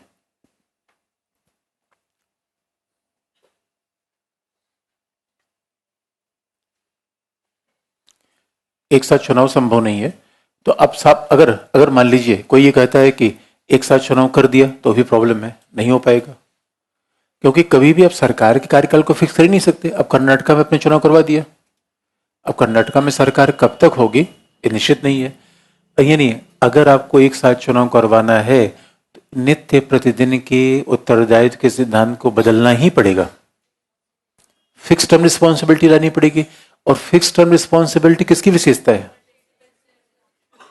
तो बात सीधा है दोस्तों, कहीं पे निगाहें लोग करें साथ साथ चुनाव, साथ साथ चुनाव, साथ साथ चुनाव का मुद्दा है या इधर जाने का मुद्दा है?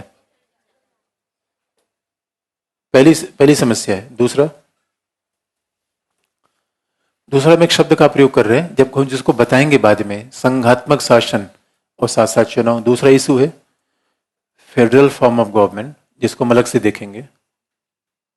लेकिन क्या क्या हम इशूज लेते हैं, आपको याद दिला दें। फेडरल फॉर्म ऑफ गवर्नमेंट और साथ साथ चुनाव।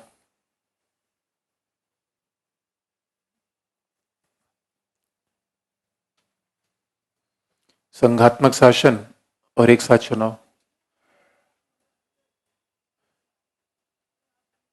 तो पहला पॉइंट, संघात्मक शासन में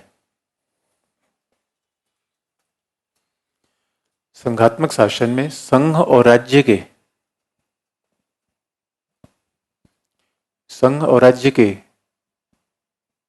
चुनाव के मुद्दे अलग अलग होते हैं।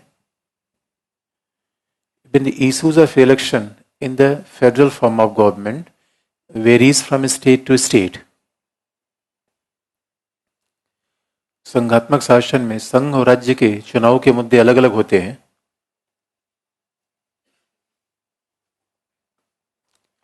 इसीलिए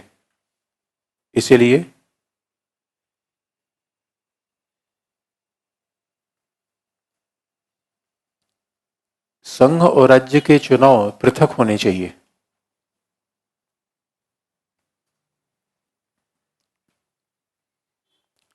संघ राज्य के चुनाव पृथक होने चाहिए क्योंकि राज्य स्वायत्त होते हैं, स्टेट आर ऑटोनॉमस। राज्य स्वायत्त होते हैं, state are autonomous. Therefore separate election is mandatory. राज्य स्वायत्त होते हैं, इसलिए उनके चुनाव भी पृथक होने चाहिए।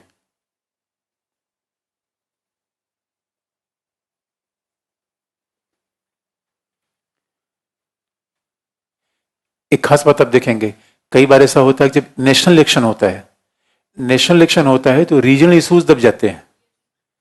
और आप याद रखिए, हम फेडरल फॉर्म ऑफ गवर्नमेंट पढ़ेंगे, उसमें भारत में अलग अलग क्षेत्रों की अलग अलग समस्याएं हैं। अब जब भी नेशनल इशू हो जाता है, जैसे 84 का इलेक्शन हुआ, उसमें तो रीजनल पार्टीज की बिल्कुल हवा खराब हो गई। राजीव गांधी लैंडस्लाइड मेजोरिटी जीते 1971। अब खास तौर पे क्योंकि हमारे यहाँ संघी शासन है, संघी शासन का मतलब स्टेट और ऑटोनॉमस, इधर problem of each and every region is separate. तो अब एक साथ चुनाव करके कहीं ना कहीं रीजनल टेंडेंसीज को सप्रेस करना चाहते हैं। ये रीजनल टेंडेंसीज को सप्रेस करना होगा या राज्यों की स्वायत्ता को? Since we are a federal form of government, हाँ फेडरल फॉर्म ऑफ गवर्नमेंट हमें अलग चैप्टर से ही पढ़ना है, तो कई लोग कहते हैं no, in federal form of government में अलग अलग चुनाव तो स्वाभाविक सी बात है, इसमें करने क्या बात है। तो एक चुनाव के बहाने क्या किया जा रहा है, अगला पॉइंट इसी में लिख लीजिए। एक चुनाव के नाम पर क्षेत्रीय दलों को हतोत्साहित किया जाएगा। On the name of simultaneous elections, regional parties were regional parties will be discouraged. It will be discouragement for the regional parties. क्षेत्रीय दलों के लिए ये ठीक स्थिति नहीं होगी, इससे क्षेत्रीय दलों का दमन किया जाएगा।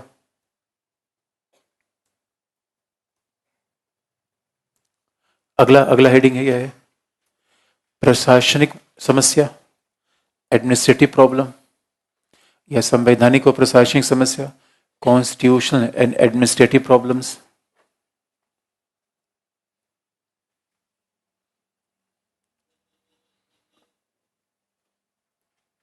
संवैधानिक और प्रशासनिक समस्या, कॉन्स्टिट्यूशनल एंड एडमिनिस्ट्रेटिव प्रॉब्लम्स।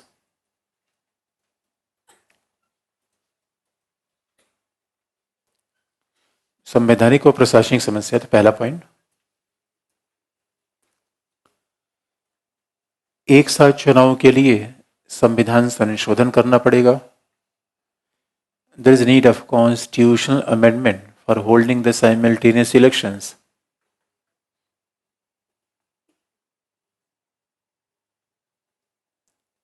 एक साथ चुनाव करवाने के लिए संविधान संशोधन करना पड़ेगा। अब इसके दो परिणाम होंगे, जैसे अब मान लीजिए कि हम अगला लोकसभा इलेक्शन ले रहे हैं, तो राज्य के हिसाब से तो लोकसभा इलेक्शन फिक्स नहीं कर सकते, लोकसभा के हिसाब से राज्यों को फिक्स कर ले। तो अब जरा सोच के देखिए, जो अगला लोकसभा इलेक्शन होगा उसमें राजस्थान और एमपी का चुनाव तो हो नहीं सकता, मतलब एक ही साल 6 महीने में नहीं हुआ है, तो ये क्यों चुनाव करने को तैयार होंगे? अब किसी भी कंडीशन है, और मान लीजिए कि ठीक है अगर आप 2 स्पेल में करना चाहें तो भी प्रॉब्लम है, तो इसका मतलब है और कुछ राज्यों को फायदा होगा, जिनका टेन्योर पूरा करने वाला है उनको एक्सटेंशन देना पड़ेगा, जिनका टेन्योर खत्म और उनको विधानसभा पहले डिसॉल्व करना पड़ेगा। इन सब चीज के लिए आपको संविधान संशोधन करना पड़ेगा, क्योंकि जैसे हमारे यहाँ लोकसभा कार्यकाल 5 साल का है, विधानसभाओं का कार्यकाल 5 साल के है, और इमरजेंसी के अलावा इनका कार्यकाल बढ़ा ही नहीं आ सकता, संविधान में ऐसा है। तो संविधान के अगेंस्ट आप जा नहीं सकते, so therefore there is need of amendment. और मानना कि आपने अमेंडमेंट से ऐसा कोई डेट फिक्स कर लिया कि ठीक है अगली बार कुछ क्या करेंगे, कुछ विधानसभा कार्यकाल 1-2 साल बढ़ाएंगे, जिनका बढ़ाएंगे उनका ठीक है, जिनका कम करेंगे गदर मचा देंगे वो। और ठीक है, अगर मान लीजिए कि आपने करा ही लिया, तो कश्मीर में क्या हुआ, अभी सरकार गिर गई। यानी संसदीय शासन में सरकार के खिलाफ कभी भी अविश्वास प्रस्ताव लाया जा सकता है, and government can lose the trust motion at any moment. आप इस संशोधन के बाद भी आप एक साथ चुनाव करा पाएंगे, that is issue of serious objection, problem है उसमें। तो अगला,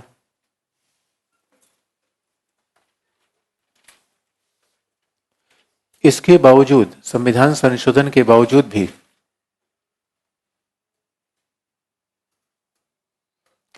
संविधान संशोधन के बावजूद भी साथ साथ चुनाव करने में कठिनाई है।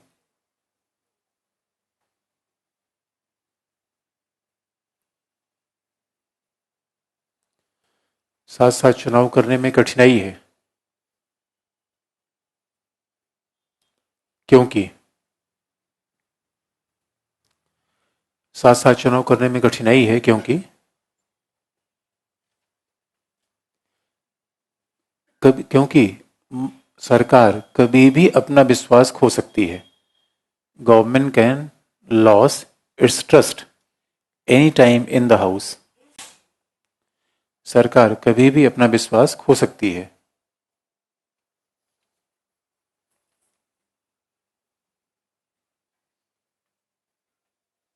सरकार कभी भी अपना विश्वास खो सकती है, प्रॉब्लम है। और आप जानते हैं, हम आगे चल के पढ़ेंगे भी कि संसद ने कहा है, उच्चतम न्यायालय ने कह भी दिया कि parliamentary form of government is basic structure of the constitution.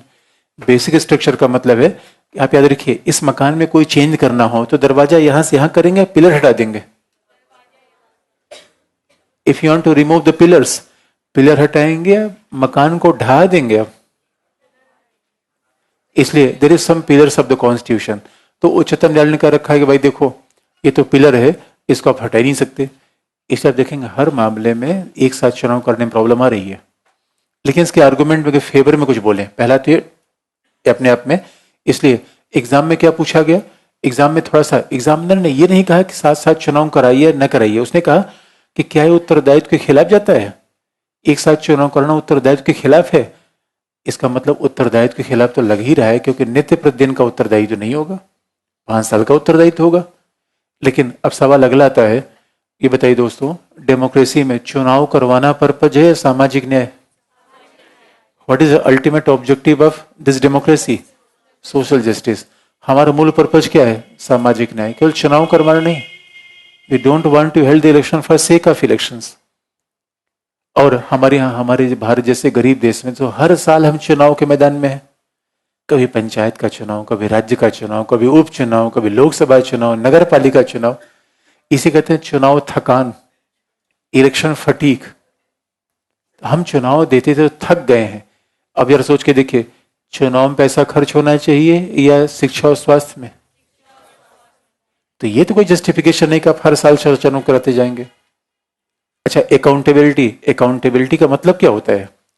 Accountability का मतलब होता है कि कोई सरकार कुछ करे भी या केवल निर्वाचन होना एसेंशियल है। आपको हम बता दें, election is a necessary condition of a democracy, not sufficient condition. चुनाव कराना लोकतंत्र की अनिवार्य विशेषता है, पर्याप्त विशेषता नहीं है। यानी आपको याद रखिए, पढ़ना अनिवार्य विशेषता है, पर्याप्त विशेषता नहीं है। ठीक से पढ़ना पर्याप्त है। तो अब चुनाव कराते रहिए। अगर 16 लोकसभा चुनाव कराना ही लोकतंत्र की सफलता की कहानी है, या सामाजिक आर्थिक न्याय हो जाना? और जरा सामाजिक आर्थिक न्याय होने के लिए क्या होना पड़ेगा? गवर्नमेंट स्टेबल होनी पड़ेगी। और गवर्नमेंट स्टेबिलिटी के बिना रिस्पॉन्सिबिलिटी बेकार का कॉन्सेप्ट है। इसलिए कई लोग कहते हैं कि नहीं, साथ साथ चुनाव होने चाहिए। It doesn't goes against the parliamentary form of government. और कई तरीके हम ला सकते हैं। साथ साथ चुनाव क्यों संभव है? And why we can speak in favour of election, simultaneous election. अब आप देखेंगे, इलेक्शन कमीशन तो कोई पार्टी का इंस्टीट्यूशन है नहीं। और आपको बता दें, इलेक्शन पे कितने खर्चे होते हैं इसकी तुम कल्पना भी नहीं कर पाते। आपको लगता होगा कि इलेक्शन पर 1 महीने पहले पूरी एक्सरसाइज शुरू होती है, पूरा का। और दोस्तों याद रखिए, जब इलेक्शन हम करवाते हैं, ये बताइए, डीएम और प्रशासनिक अधिकारियों को किस लिए लगा रखा है? किस लगा रखा है? सामाजिक आर्थिक न्याय के लिए, इलेक्शन करवाने के लिए नहीं। और आप जानते हैं, जब भी इलेक्शन आ जाता है, और हमारे यहाँ तो ये है, इलेक्शन आ गया और आप जानते हैं मॉडल कोड ऑफ कंडक्ट लग जाएगा। इलेक्शन आ गया, इसका मतलब है सरकार कोई नई नीतियों घोषणा नहीं कर सकती। मॉडल कोड ऑफ कंडक्ट लग गया 2 महीने पहले, इलेक्शन डेट आया, मॉडल कोड ऑफ कंडक्ट लग गया। उसका मतलब है कि आप कोई नई कार्यक्रम नहीं बना सकते, नई नीतियों घोषणा नहीं कर सकते। सरकार को सारी सुविधाएं छीन ली जाएंगी। और जितने अधिकारी हैं सबको हम ऑब्जर्वर बना के भेजते हैं। टीएन सेशन ने एक एक कॉन्स्टिट्यूएंसी में 3-3 ऑब्जर्वर भेजा था। ऑब्जर्वर होता कौन है? IAS, civil servant. अब पूरे हिंदुस्तान के आईएएस अधिकारियों को हमने कहा झोंक दिया 3 महीने चुनाव में। और हर तीसरे साल यही नौटंकी हो रही है। आपको क्या लगता है कि एमपी में चुनाव होने वाले में, मुंबई में जो आईआरएस पोस्टेड है उसको भेजा गया मध्य प्रदेश, उसका काम आपने निरस्त किया कि नहीं?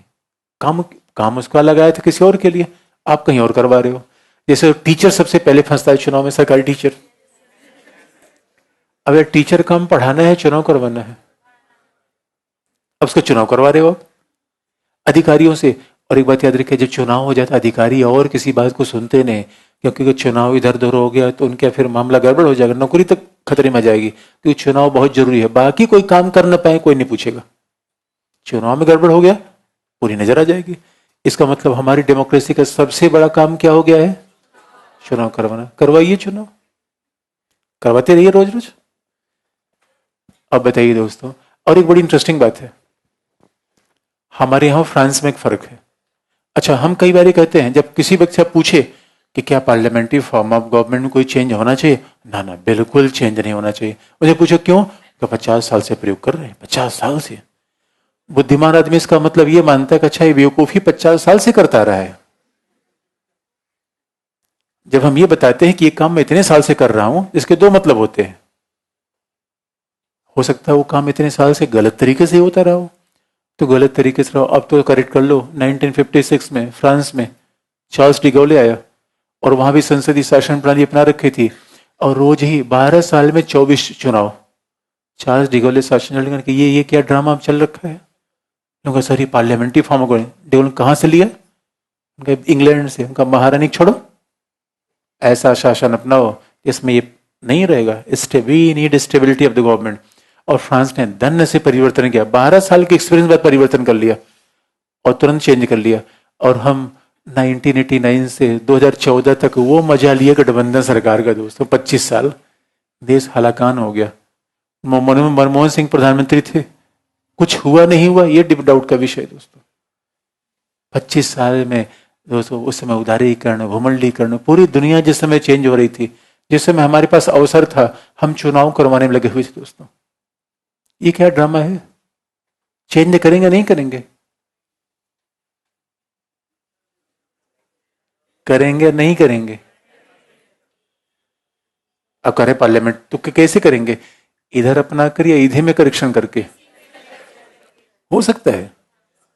एक साथ चुनाव हो सकता है दोस्तों। इतना बड़ा खर्च हम ला रहे हैं चुनाव पे, देश सारा कानून हो जा रहा है पूरा। और इलेक्शन कमीशन तो किसी पार्टी की इंस्टीट्यूशन नहीं है। लॉ कमीशन रिपोर्ट दिया है, इलेक्शन कमीशन रिपोर्ट दिया है, और ये तो एकदम न्यूट्रल बॉडीज हैं जो कह रहे हैं एक साथ चुनाव कराइए। इलेक्शन कमीशन से पूछा गया, हाँ तुम्हारे, क्योंकि अदर सोच के देखिए, राजस्थान चुनाव कराने के लिए वही ईवीएम हमने भेजी, राजस्थान चुनाव करने के लिए वही अधिकारी तैनात किए, जब ये 6 महीने बाद फिर तैनात करेंगे, फिर ईवीएम भेजेंगे। और हमारे यहाँ चुनाव करना, वो माय गॉड कितना डिफिकल्ट काम है। चुनाव गुजरात में हो रहा था, अब इलेक्शन कमीशन का नियम यह है कि 2 किलोमीटर के दायरे में एक पोलिंग बूथ होना चाहिए। अब गिर के जंगल में एक आदमी था दोस्तों, एक पुजारी का घर था। अब उसका चुनाव करवाने के लिए अब उसमें हाथी के पीछे ईवीएम बांध के ढेंचुक ढेंचुक चले जा रहे हैं दोस्तों। लद्दाख में जाइए, लद्दाख में तो यह हाल है कि पूरे के पूरे लद्दाख क्षेत्र में आप चले गए, 3 किलोमीटर में एक आदमी से घर से झांक रहा है। अब बर्फ पड़ी हुई है, कहां पड़ी हुई दोस्तों। चुनाव करना इतना कठिन काम है। आपके यहाँ कोई शादी ब्याह होता है तो एक शेड्यूल निकालने में फजीयत हो जाती है। चाचा कहेंगे हमारी छुट्टी नहीं है, ताऊ कहेंगे हम नहीं आ सकते, भतीजा कहेगा हम नहीं आ सकते। देश में चुनाव करना, एक शेड्यूल फिक्स करने में कितना समय लगता है। क्यों? त्योहार नहीं होने चाहिए, एग्जाम नहीं होने चाहिए, तूफान नहीं आना चाहिए, बरसात नहीं होनी चाहिए, बर्फ नहीं पड़नी चाहिए। तो ऐसा कौन सा मौसम निकलेगा? आपको लगता है कि शेड्यूल तय करना मुश्किल? शेड्यूल भी करना मुश्किल काम होता है, एक एक काम। उसके बाद एक अधिकारियों को ट्रेनिंग दीजिए, बूथ पे लगाइए, उसके बाद ईवीएम पहुंचाइए, उसको गिनिए, उसके बाद उसका किसका, अभी कुछ लोग कह रहे हैं हमें हमें पर्ची भी चाहिए, कहा हमने ले लो पर्ची। पर्ची निकलवाने चक्कर में करोड़ों, 1000 करोड़ रुपए पर्ची निकलवाने चक्कर में खर्च किया हमने। लो पर्ची, पर्ची ले रहे हैं। Voter verified paper audit trial. आप जरा सोचो, यही तो पर्ची निकल ले रहे हैं। लेना कुछ और चाहिए, क्या ले रहे हैं? लेते रहो पर्ची दोस्तों। अरे पर्ची लेना है 5 साल में एक ही बार लो यार, हर 3 महीने क्यों ले रहे हो? और हम हमेशा यहाँ पे। अच्छा, हमारे यहाँ इलेक्शन करवाओ दोस्तों, oh my God what a difficult task it is. Qureshi साहब जब इलेक्शन कमिश्नर थे तो उन्होंने कहा कि एक बार हम स्वीडन के दौरे पे गए इलेक्शन देखने, वहाँ इलेक्शन होता कैसे है। सब लोग इलेक्शन करके चले आ रहे थे, तो वहाँ पे नेल पॉलिश नहीं लगाते जो यहाँ पे हमारे यहाँ लगाते हैं। और हमारे यहाँ तो ऐसा नेल पॉलिश लगाते हैं, शादी का कोई बंधन इतना मजबूत नहीं होता। 2 महीने खिसकता नहीं है।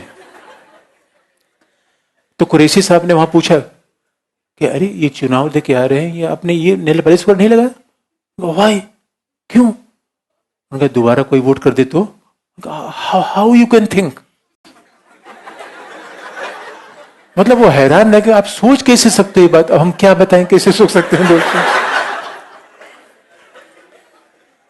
हमारे क्या होता है, एक बार सलवार सूट पहन के वोट मारा,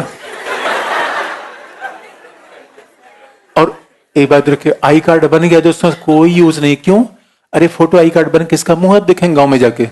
बहन बेटियों का मुंह दिखेगा? वो लठ पड़ेगा, भाग जाएंगे दोस्तों। अब ये लो दोस्तों, ये यूरोप थोड़े है। और एक बात याद दिला दे, हमारे 80 करोड़ मतदाता है। कितना? पूरे ये नहीं, हमारे यहाँ चुनाव कराने का मतलब है पूरे 27 यूरोपीय देशों में एक साथ चुनाव करे, प्लस कनाडा प्लस अमेरिका। 30 देशों में एक साथ चुनाव करवाइए इज इक्वल टू इंडिया में चुनाव करवाइए। अब ऑस्ट्रेलिया में अलग है दोस्तों, ऑस्ट्रेलिया में एक बैन जाती है घर के सामने, लोग जाके बटन दबा देंगे। हमारे यहाँ बैन ही लेके भाग जाएंगे। ये तो यकीन मानिए, टीएन सेशन जब आए थे इलेक्शन कमिश्नर के रूप में, तो उन्होंने बहुत सख्त चुनाव करवाया था। और टीएन सेशन जब सीआरपीएफ तैनात करने शुरू की, तब थोड़ा मामला मैनेजेबल हुआ। नहीं तो अभी भी दोस्तों बड़ी समस्या है। आप बताइए, कमाल की बात है। इसलिए एक साथ चुनाव करने का हम समर्थन करेंगे। अगला आर्गुमेंट,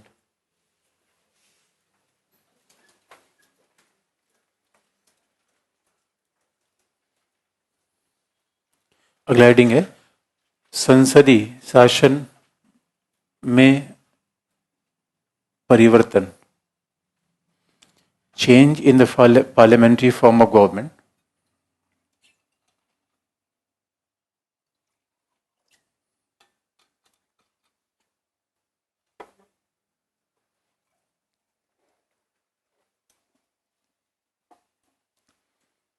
पहला, संसदीय शासन, पार्लियामेंट्री फॉर्म ऑफ गवर्नमेंट। संसदीय शासन संविधान का आधारभूत ढांचा है। Parliamentary form of government is a basic structure of the constitution.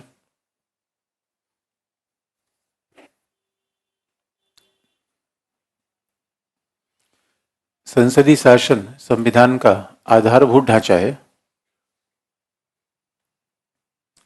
Is a basic structure of the constitution.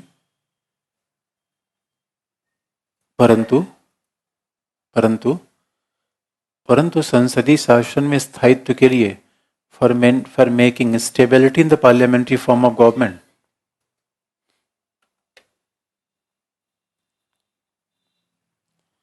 संसदीय शासन में स्थायित्व के लिए एवं एक साथ चुनाव के लिए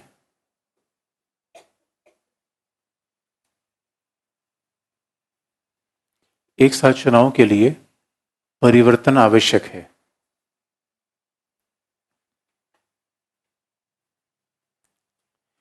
एक साथ चुनाव के लिए परिवर्तन आवश्यक है और संसदीय शासन में भी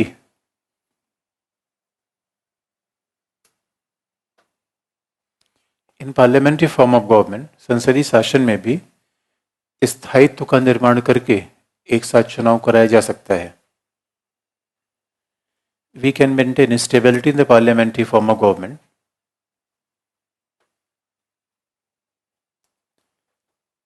for holding the simultaneous elections. एक साथ चुनाव कराया जा सकता है, स्थायित्व का निर्माण करके एक साथ चुनाव कराया जा सकता है।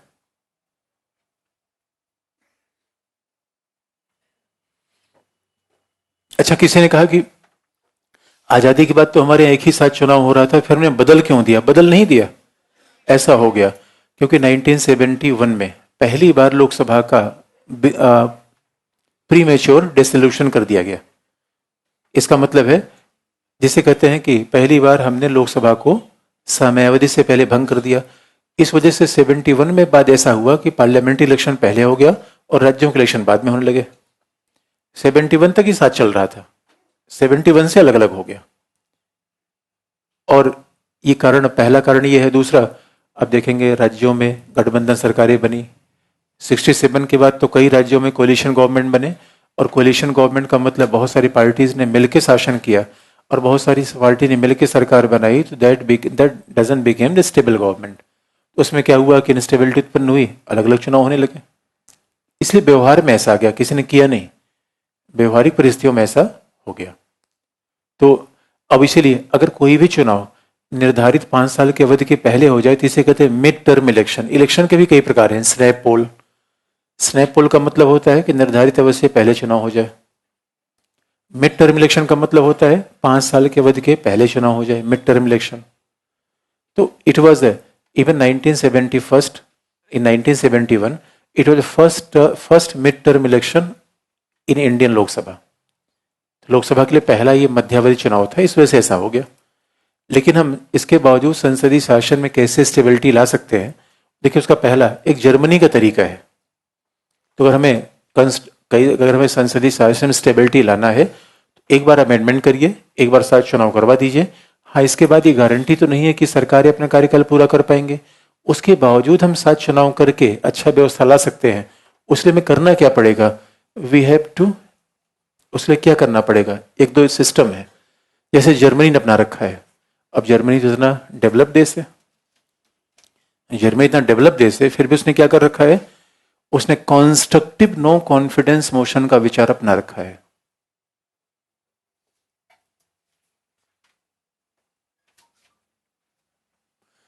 सकारात्मक अविश्वास प्रस्ताव। जर्मनी में पार्लियामेंट्री फॉर्म ऑफ गवर्नमेंट है और जर्मनी ने पार्लियामेंट्री फॉर्म ऑफ गवर्नमेंट में स्टेबिलिटी के लिए एक नया तरीका अपना लिया है, कॉन्स्ट्रक्टिव नो कॉन्फिडेंस मोशन।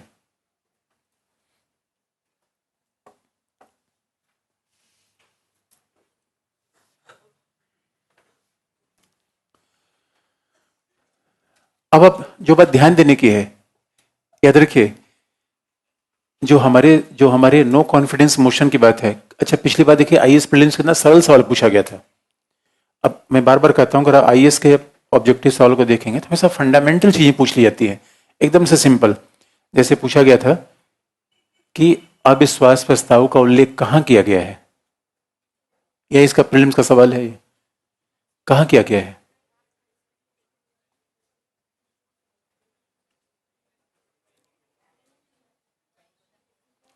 अविश्वास प्रस्ताव का उल्लेख कहीं है या नहीं है? अच्छा, मतलब जो कहीं नहीं है वैसे चल रहा है। मैं कैसे चल रहा है फिर हमारे यहाँ? परंपरा के परिणाम स्वरूप, परंपरा के परिणाम, दैट्स गुड। परंपरा के परिणाम स्वरूप है। ये लोकसभा नियमों का पार्ट है, लोकसभा नियमों में लिखा गया है, परंपरा में नहीं है। हमारे यहाँ परंपराएं चल नहीं पा रही हैं, बहुत सारे एग्जाम्पल आगे आपको बता देंगे। इसलिए ये लोकसभा नियमों में लिखा गया है, तो लोकसभा नियम बनाया है संसद ने, संसदीय विधि के द्वारा है। लेकिन दूसरी बात है, इट्स नो कॉन्फिडेंस मोशन है या नो मेजोरिटी मोशन है? ये क्या है, बहुमत प्रस्ताव होता है या विश्वास प्रस्ताव होता है? क्या होता है?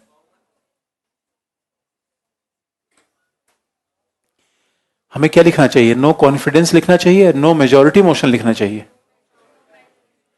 आपको यह दिला दे, नो कॉन्फिडेंस मोशन का ही उल्लेख है, नो मेजोरिटी मोशन नहीं। इसका मतलब है लोकसभा में बहुमत दल आपके साथ हो ऐसा जरूरी नहीं है, लोकसभा में आपको विश्वास मिलता रहे, और विश्वास के लिए बहुमत का होना आवश्यक नहीं है। एग्जाम्पल आपको बता दें, मैं Narasimha Rao was the prime minister of India. अब बताइए, अब एक बेसिक चीज को बता दें आपको, इस प्रस्ताव पर आने से पहले, भारत में आपको लोकसभा में सरकार बनाने के लिए कितने कितने नंबर चाहिए आपको? कितना? लोकसभा में आपको सरकार बनाने के लिए कितने सदस्यों का समर्थन चाहिए? कितना? 273। अच्छा,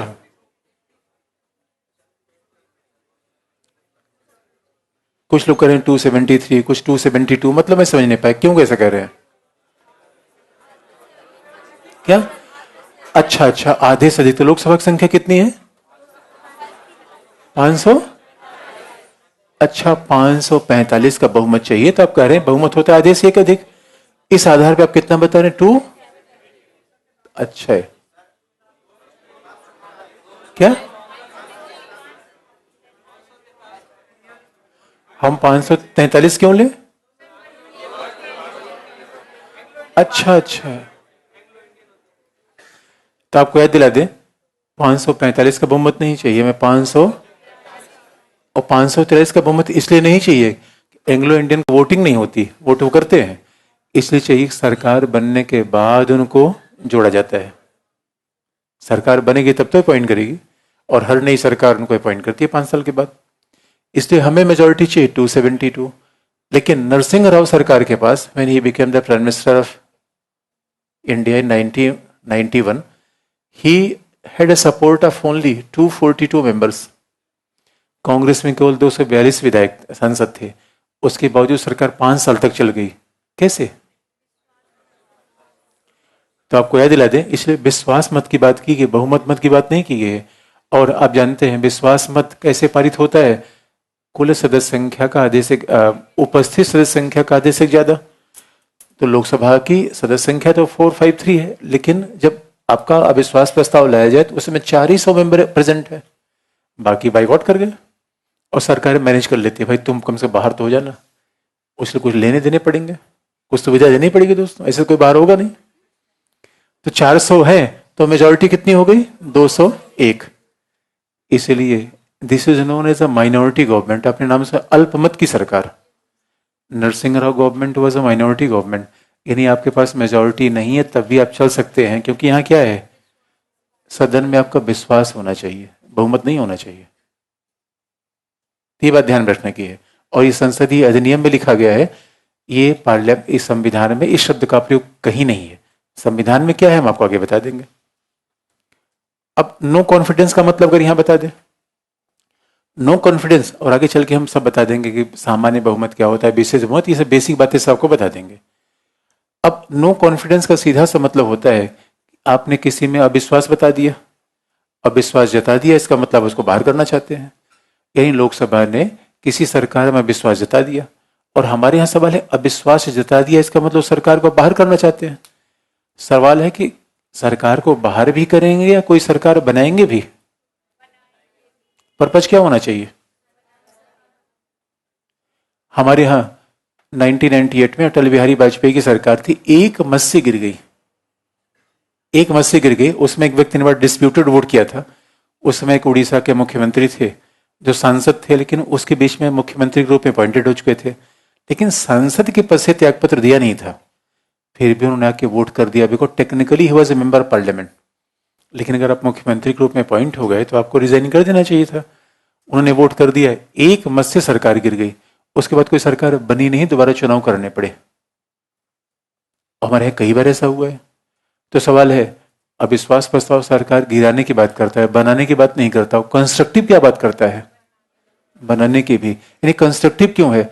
सरकार को हटाने के पहले, अगर जो सरकार को हटाना चाहता है पहले उसको बताना पड़ेगा कि आप वैकल्पिक सरकार बना पाओगे या नहीं, और नहीं बना पाओगे तो आपको सरकार गिराने की परमिशन नहीं होगी। स्टेबिलिटी हुई या नहीं? यानी अगर ये बना लेगा तब भी स्टेबिलिटी है, और अगर नहीं बना पाएगा तो इसको हटा ही नहीं पाएगा। ये जर्मनी ने लागू किया है। और हमारे यहाँ संविधान के कार्यकारिणी की समीक्षा पर Venkatachaliah commission was appointed near 2000, तो Venkatachaliah commission is recommended for introduction of constructive no confidence in Indian constitution. Venkatachaliah commission ने कहा है कि अब सकारात्मक अविश्वास प्रस्ताव की बात संविधान में जोड़ दी जाए, इससे स्टेबिलिटी बन सकती है। पार्लियामेंट्री फॉर्म ऑफ गवर्नमेंट में भी स्टेबिलिटी पॉसिबल है, पहला लिखने की बात। तो कॉन्स्ट्रक्टिव नो कॉन्फिडेंस मोशन का मतलब समझ गए भाई? नो कॉन्फिडेंस मोशन में सरकार बाहर करना, और कॉन्स्ट्रक्टिव का मतलब बाहर करने के पहले सरकार बनाना, नहीं तो इजाजत नहीं दी जाएगी। तो अगला, वेंकटचलैया आयोग, वेंकटचलैया कमीशन, वेंकटचलैया आयोग के द्वारा भारत में सकारात्मक अविश्वास प्रस्ताव,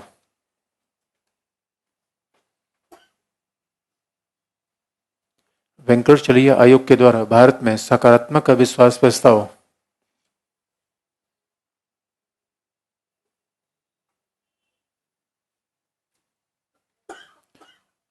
लागू करने की अनुशंसा की गई। Venkatachaliah commission has recommended for introduction of constructive no confidence motion. सकारात्मक अविश्वास प्रस्ताव लागू करने की अनुशंसा की गई,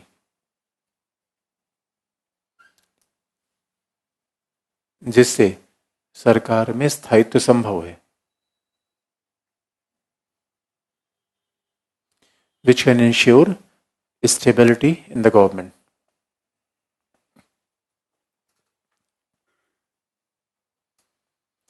सरकार में स्थायित्व संभव है। अच्छा, दूसरा, हमारे यहाँ पार्लियामेंट्री फॉर्म ऑफ गवर्नमेंट में बड़ी प्रॉब्लम है। और तब चूंकि हम कुछ, अब देखिए, जब हम प्रैक्टिकल बातें बताते हैं फिर पॉलिटी पर आ जाते हैं। पार्लियामेंट्री फॉर्म ऑफ गवर्नमेंट में दूसरी प्रॉब्लम क्या है? आया राम गया राम। अब इनको कैसे रोका जाए? याद रखिए, एक एक विधायक इधर उधर भागते रहते हैं, इससे सरकार अनस्टेबल होती है। अब देखेंगे यूरोप वगैरह में ऐसा नहीं होता। हमारे यहाँ देखिए दोस्तों, कब कौन इधर छोड़ के भाग जाएगा पता ही नहीं है। तो शत्रुघ्न सिन्हा किधर जा रहे हैं,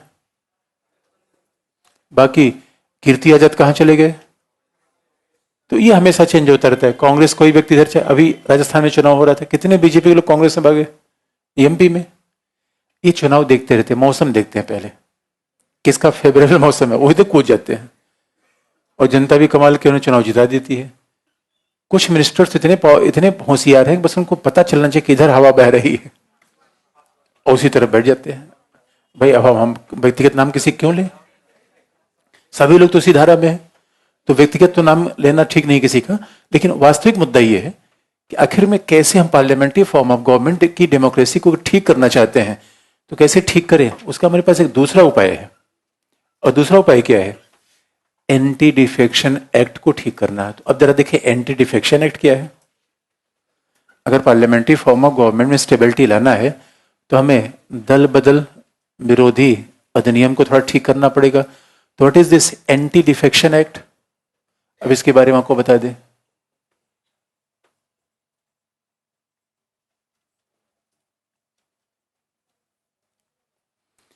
क्योंकि ये बात तो ठीक नहीं है कि पार्लियामेंट्री फॉर्म ऑफ गवर्नमेंट को प्रेसिडेंशियल में बदल दिया जाए, क्योंकि पार्लियामेंट्री फॉर्म ऑफ गवर्नमेंट में सही बताया, भारत की पर्सनल फ्लेक्सिबिलिटी उसमें है, ग्रुप का रिप्रेजेंटेशन है, वो ज़्यादा अच्छी विविधता को रिप्रेजेंट करती है। तो अच्छी बात है कि जो सिस्टम हमारे पास है उसी को चेंज कर दें, बजाय कि नया सिस्टम लाए। क्योंकि अमेरिका वाला सिस्टम हमारे यहाँ हो सकता है और प्रॉब्लम कर दे। अभी तो आप देख रहे हैं लोकसभा और राज्यसभा में अलग अलग पार्टी है, तो क्या मची हुई है। अब एंटी डिफेक्शन लॉ क्या है, क्या हम लागू करना चाहते हैं इसमें? अभी खास तौर पे देखेंगे हमारे यहाँ आखिर में किस किस काम को एंटी डिफेक्शन माना जाएगा और कहाँ कहाँ। तो पहला है, ये एक्ट लाया गया 85 में राजीव गांधी सरकार के द्वारा 1925 में, और एंटी डिफेक्शन एक्ट को संविधान में जोड़ा गया 10th शेड्यूल में, 10वीं अनुसूची में।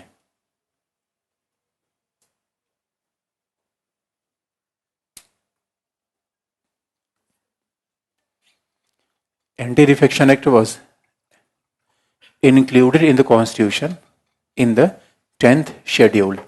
10वीं अनुसूची में दल बदल विरोधी अधिनियम को शामिल किया गया।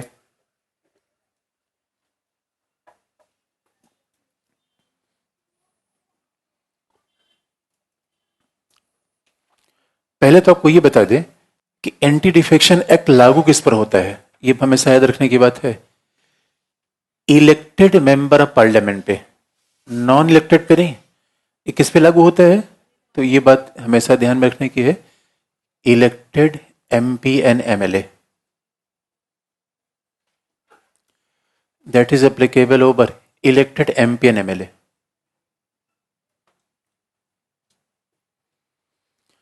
ये निर्वाचित सांसदों और विधायकों पर लागू होता है। आपको याद दिला दें, इसका मतलब है जो पार्टी का मेंबर है या जो वैसे भी कोई व्यक्ति है जो निर्वाचित नहीं हो, कहीं भी कूदे, कोई फर्क नहीं पड़ता, उसके ऊपर लागू नहीं है। किसके ऊपर लागू है?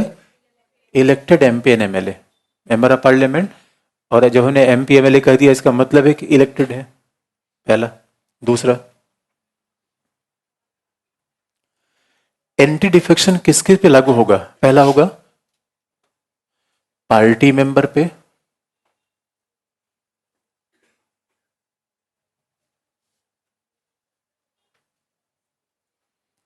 लागू किस पे होगा? पार्टी मेंबर पे लागू होगा। दूसरा लागू होगा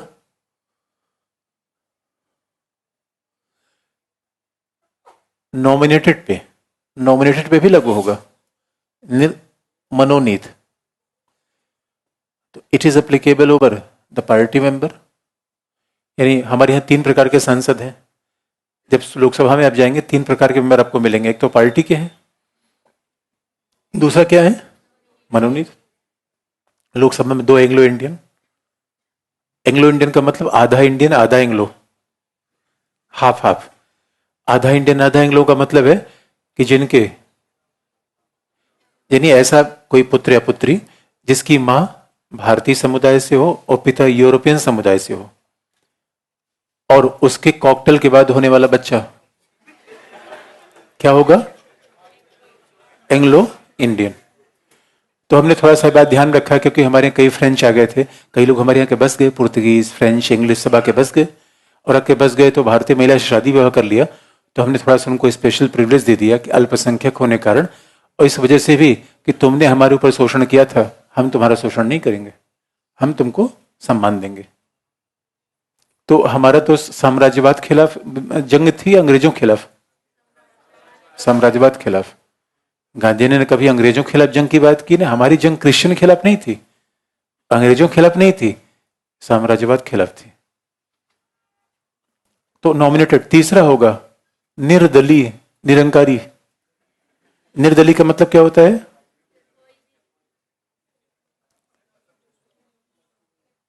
निर्दलीय को क्या कहेंगे? इंडिपेंडेंट।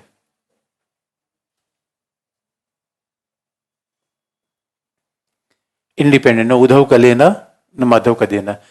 ये 3 प्रकार के मेंबर ऑफ पार्लियामेंट हमारे हाउस में होते हैं। एमपी भी होते हैं, एमएलए भी होते हैं। तो तीनों पे एंटी डिफेक्शन एक्ट लागू होगा, पार्टी मेंबर पे भी, इस पे भी और इस पे भी। अब पार्टी मेंबर कैसे लागू होगा? अभी आपने देखा था शरद डिस्क्वालीफाई कर दिए गए। शरद यादव के ऊपर ये आरोप लगा कि नहीं, उन्होंने दल बदल किया। दल में रहनी बात है, दल बदल करना अच्छी बात है। अच्छा, शरद यादव का नाम आपने सुना है? उनके ये डिस्क्वालीफाई हुए या नहीं हुए? इसका मतलब है अगर कोई पार्टी का मेंबर है वो कैसे डिस्क्वालीफाई होगा? पहला, अगर पार्टी का मेंबर है वो डिस्क्वालीफाई कैसे होगा? पहला, उसने पार्टी से रिजाइन कर दिया। बात ध्यान रखने की, पार्टी से रिजाइन किया है, एमपी एमएलए से नहीं। पहला, अगर ही और सी resign from the party,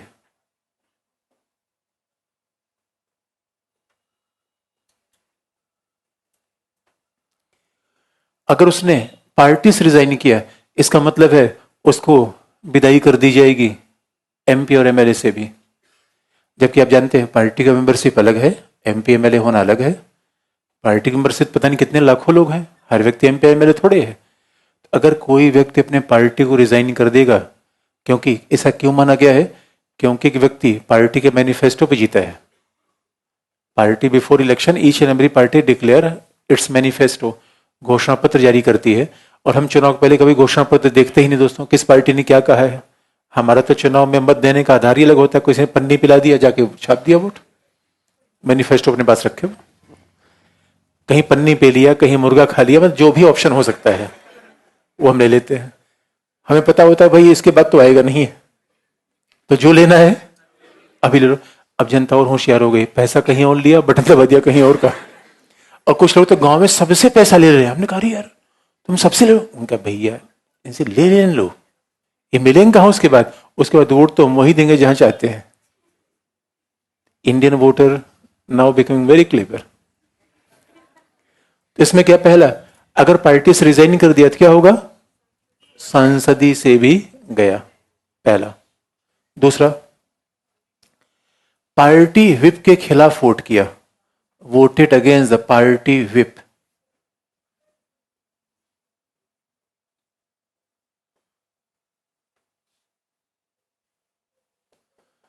party whip के खिलाफ वोट किया। अच्छा, व्हिप का मतलब निर्देश। याद रखिए, लोकसभा में जब लोकसभा में विधानसभा में कोई कार्यवाही होती है तो हर पार्टी के निर्देश जारी करती है कि हमारे एमपी एमएलए प्रेजेंट रहेगा पहला, और किधर वोट करेगा। यानी जहां कहे वहां वोट करिए और जहां पार्टी न कहे वहां वोट मत करिए।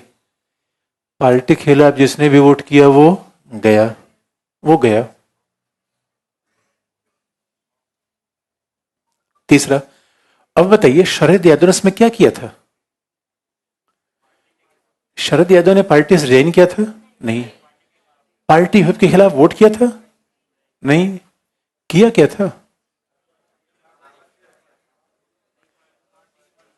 इसलिए एक और भी इंटरेस्टिंग पार्ट है, एक बात लिखी नहीं गई है एक्ट में, लेकिन उच्चतम न्यायालय ने कहा कि उसका मतलब माना जाना चाहिए।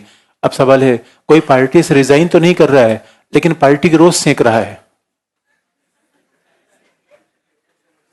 रोज दोस्तों गाली गलौज दे रहा है, पार्टी के अध्यक्ष रोज ही गाली दे रहा है, और पता पार्टी से रिजाइन तो नहीं कर रहा है, अपोजिशन के रैली में शामिल हो रहा है, तो क्या माना जाए?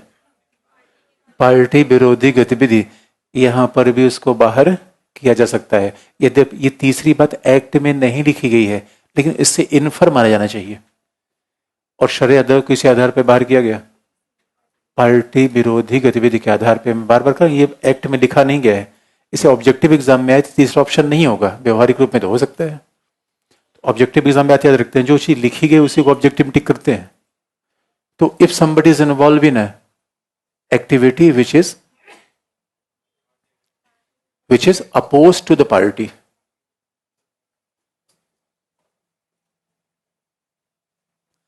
अगर कोई पार्टी के विरोधी गतिविधि में है, क्योंकि उच्चतम न्यायालय ने यह निर्णय दिया है कि इसका मतलब अगर कोई पार्टी के विरोधी काम कर रहा है तो यह भी माना जाएगा कि उसने पार्टी को नुकसान पहुंचाया, therefore he is eligible to disqualify. लेकिन इसके बाद क्या होगा कल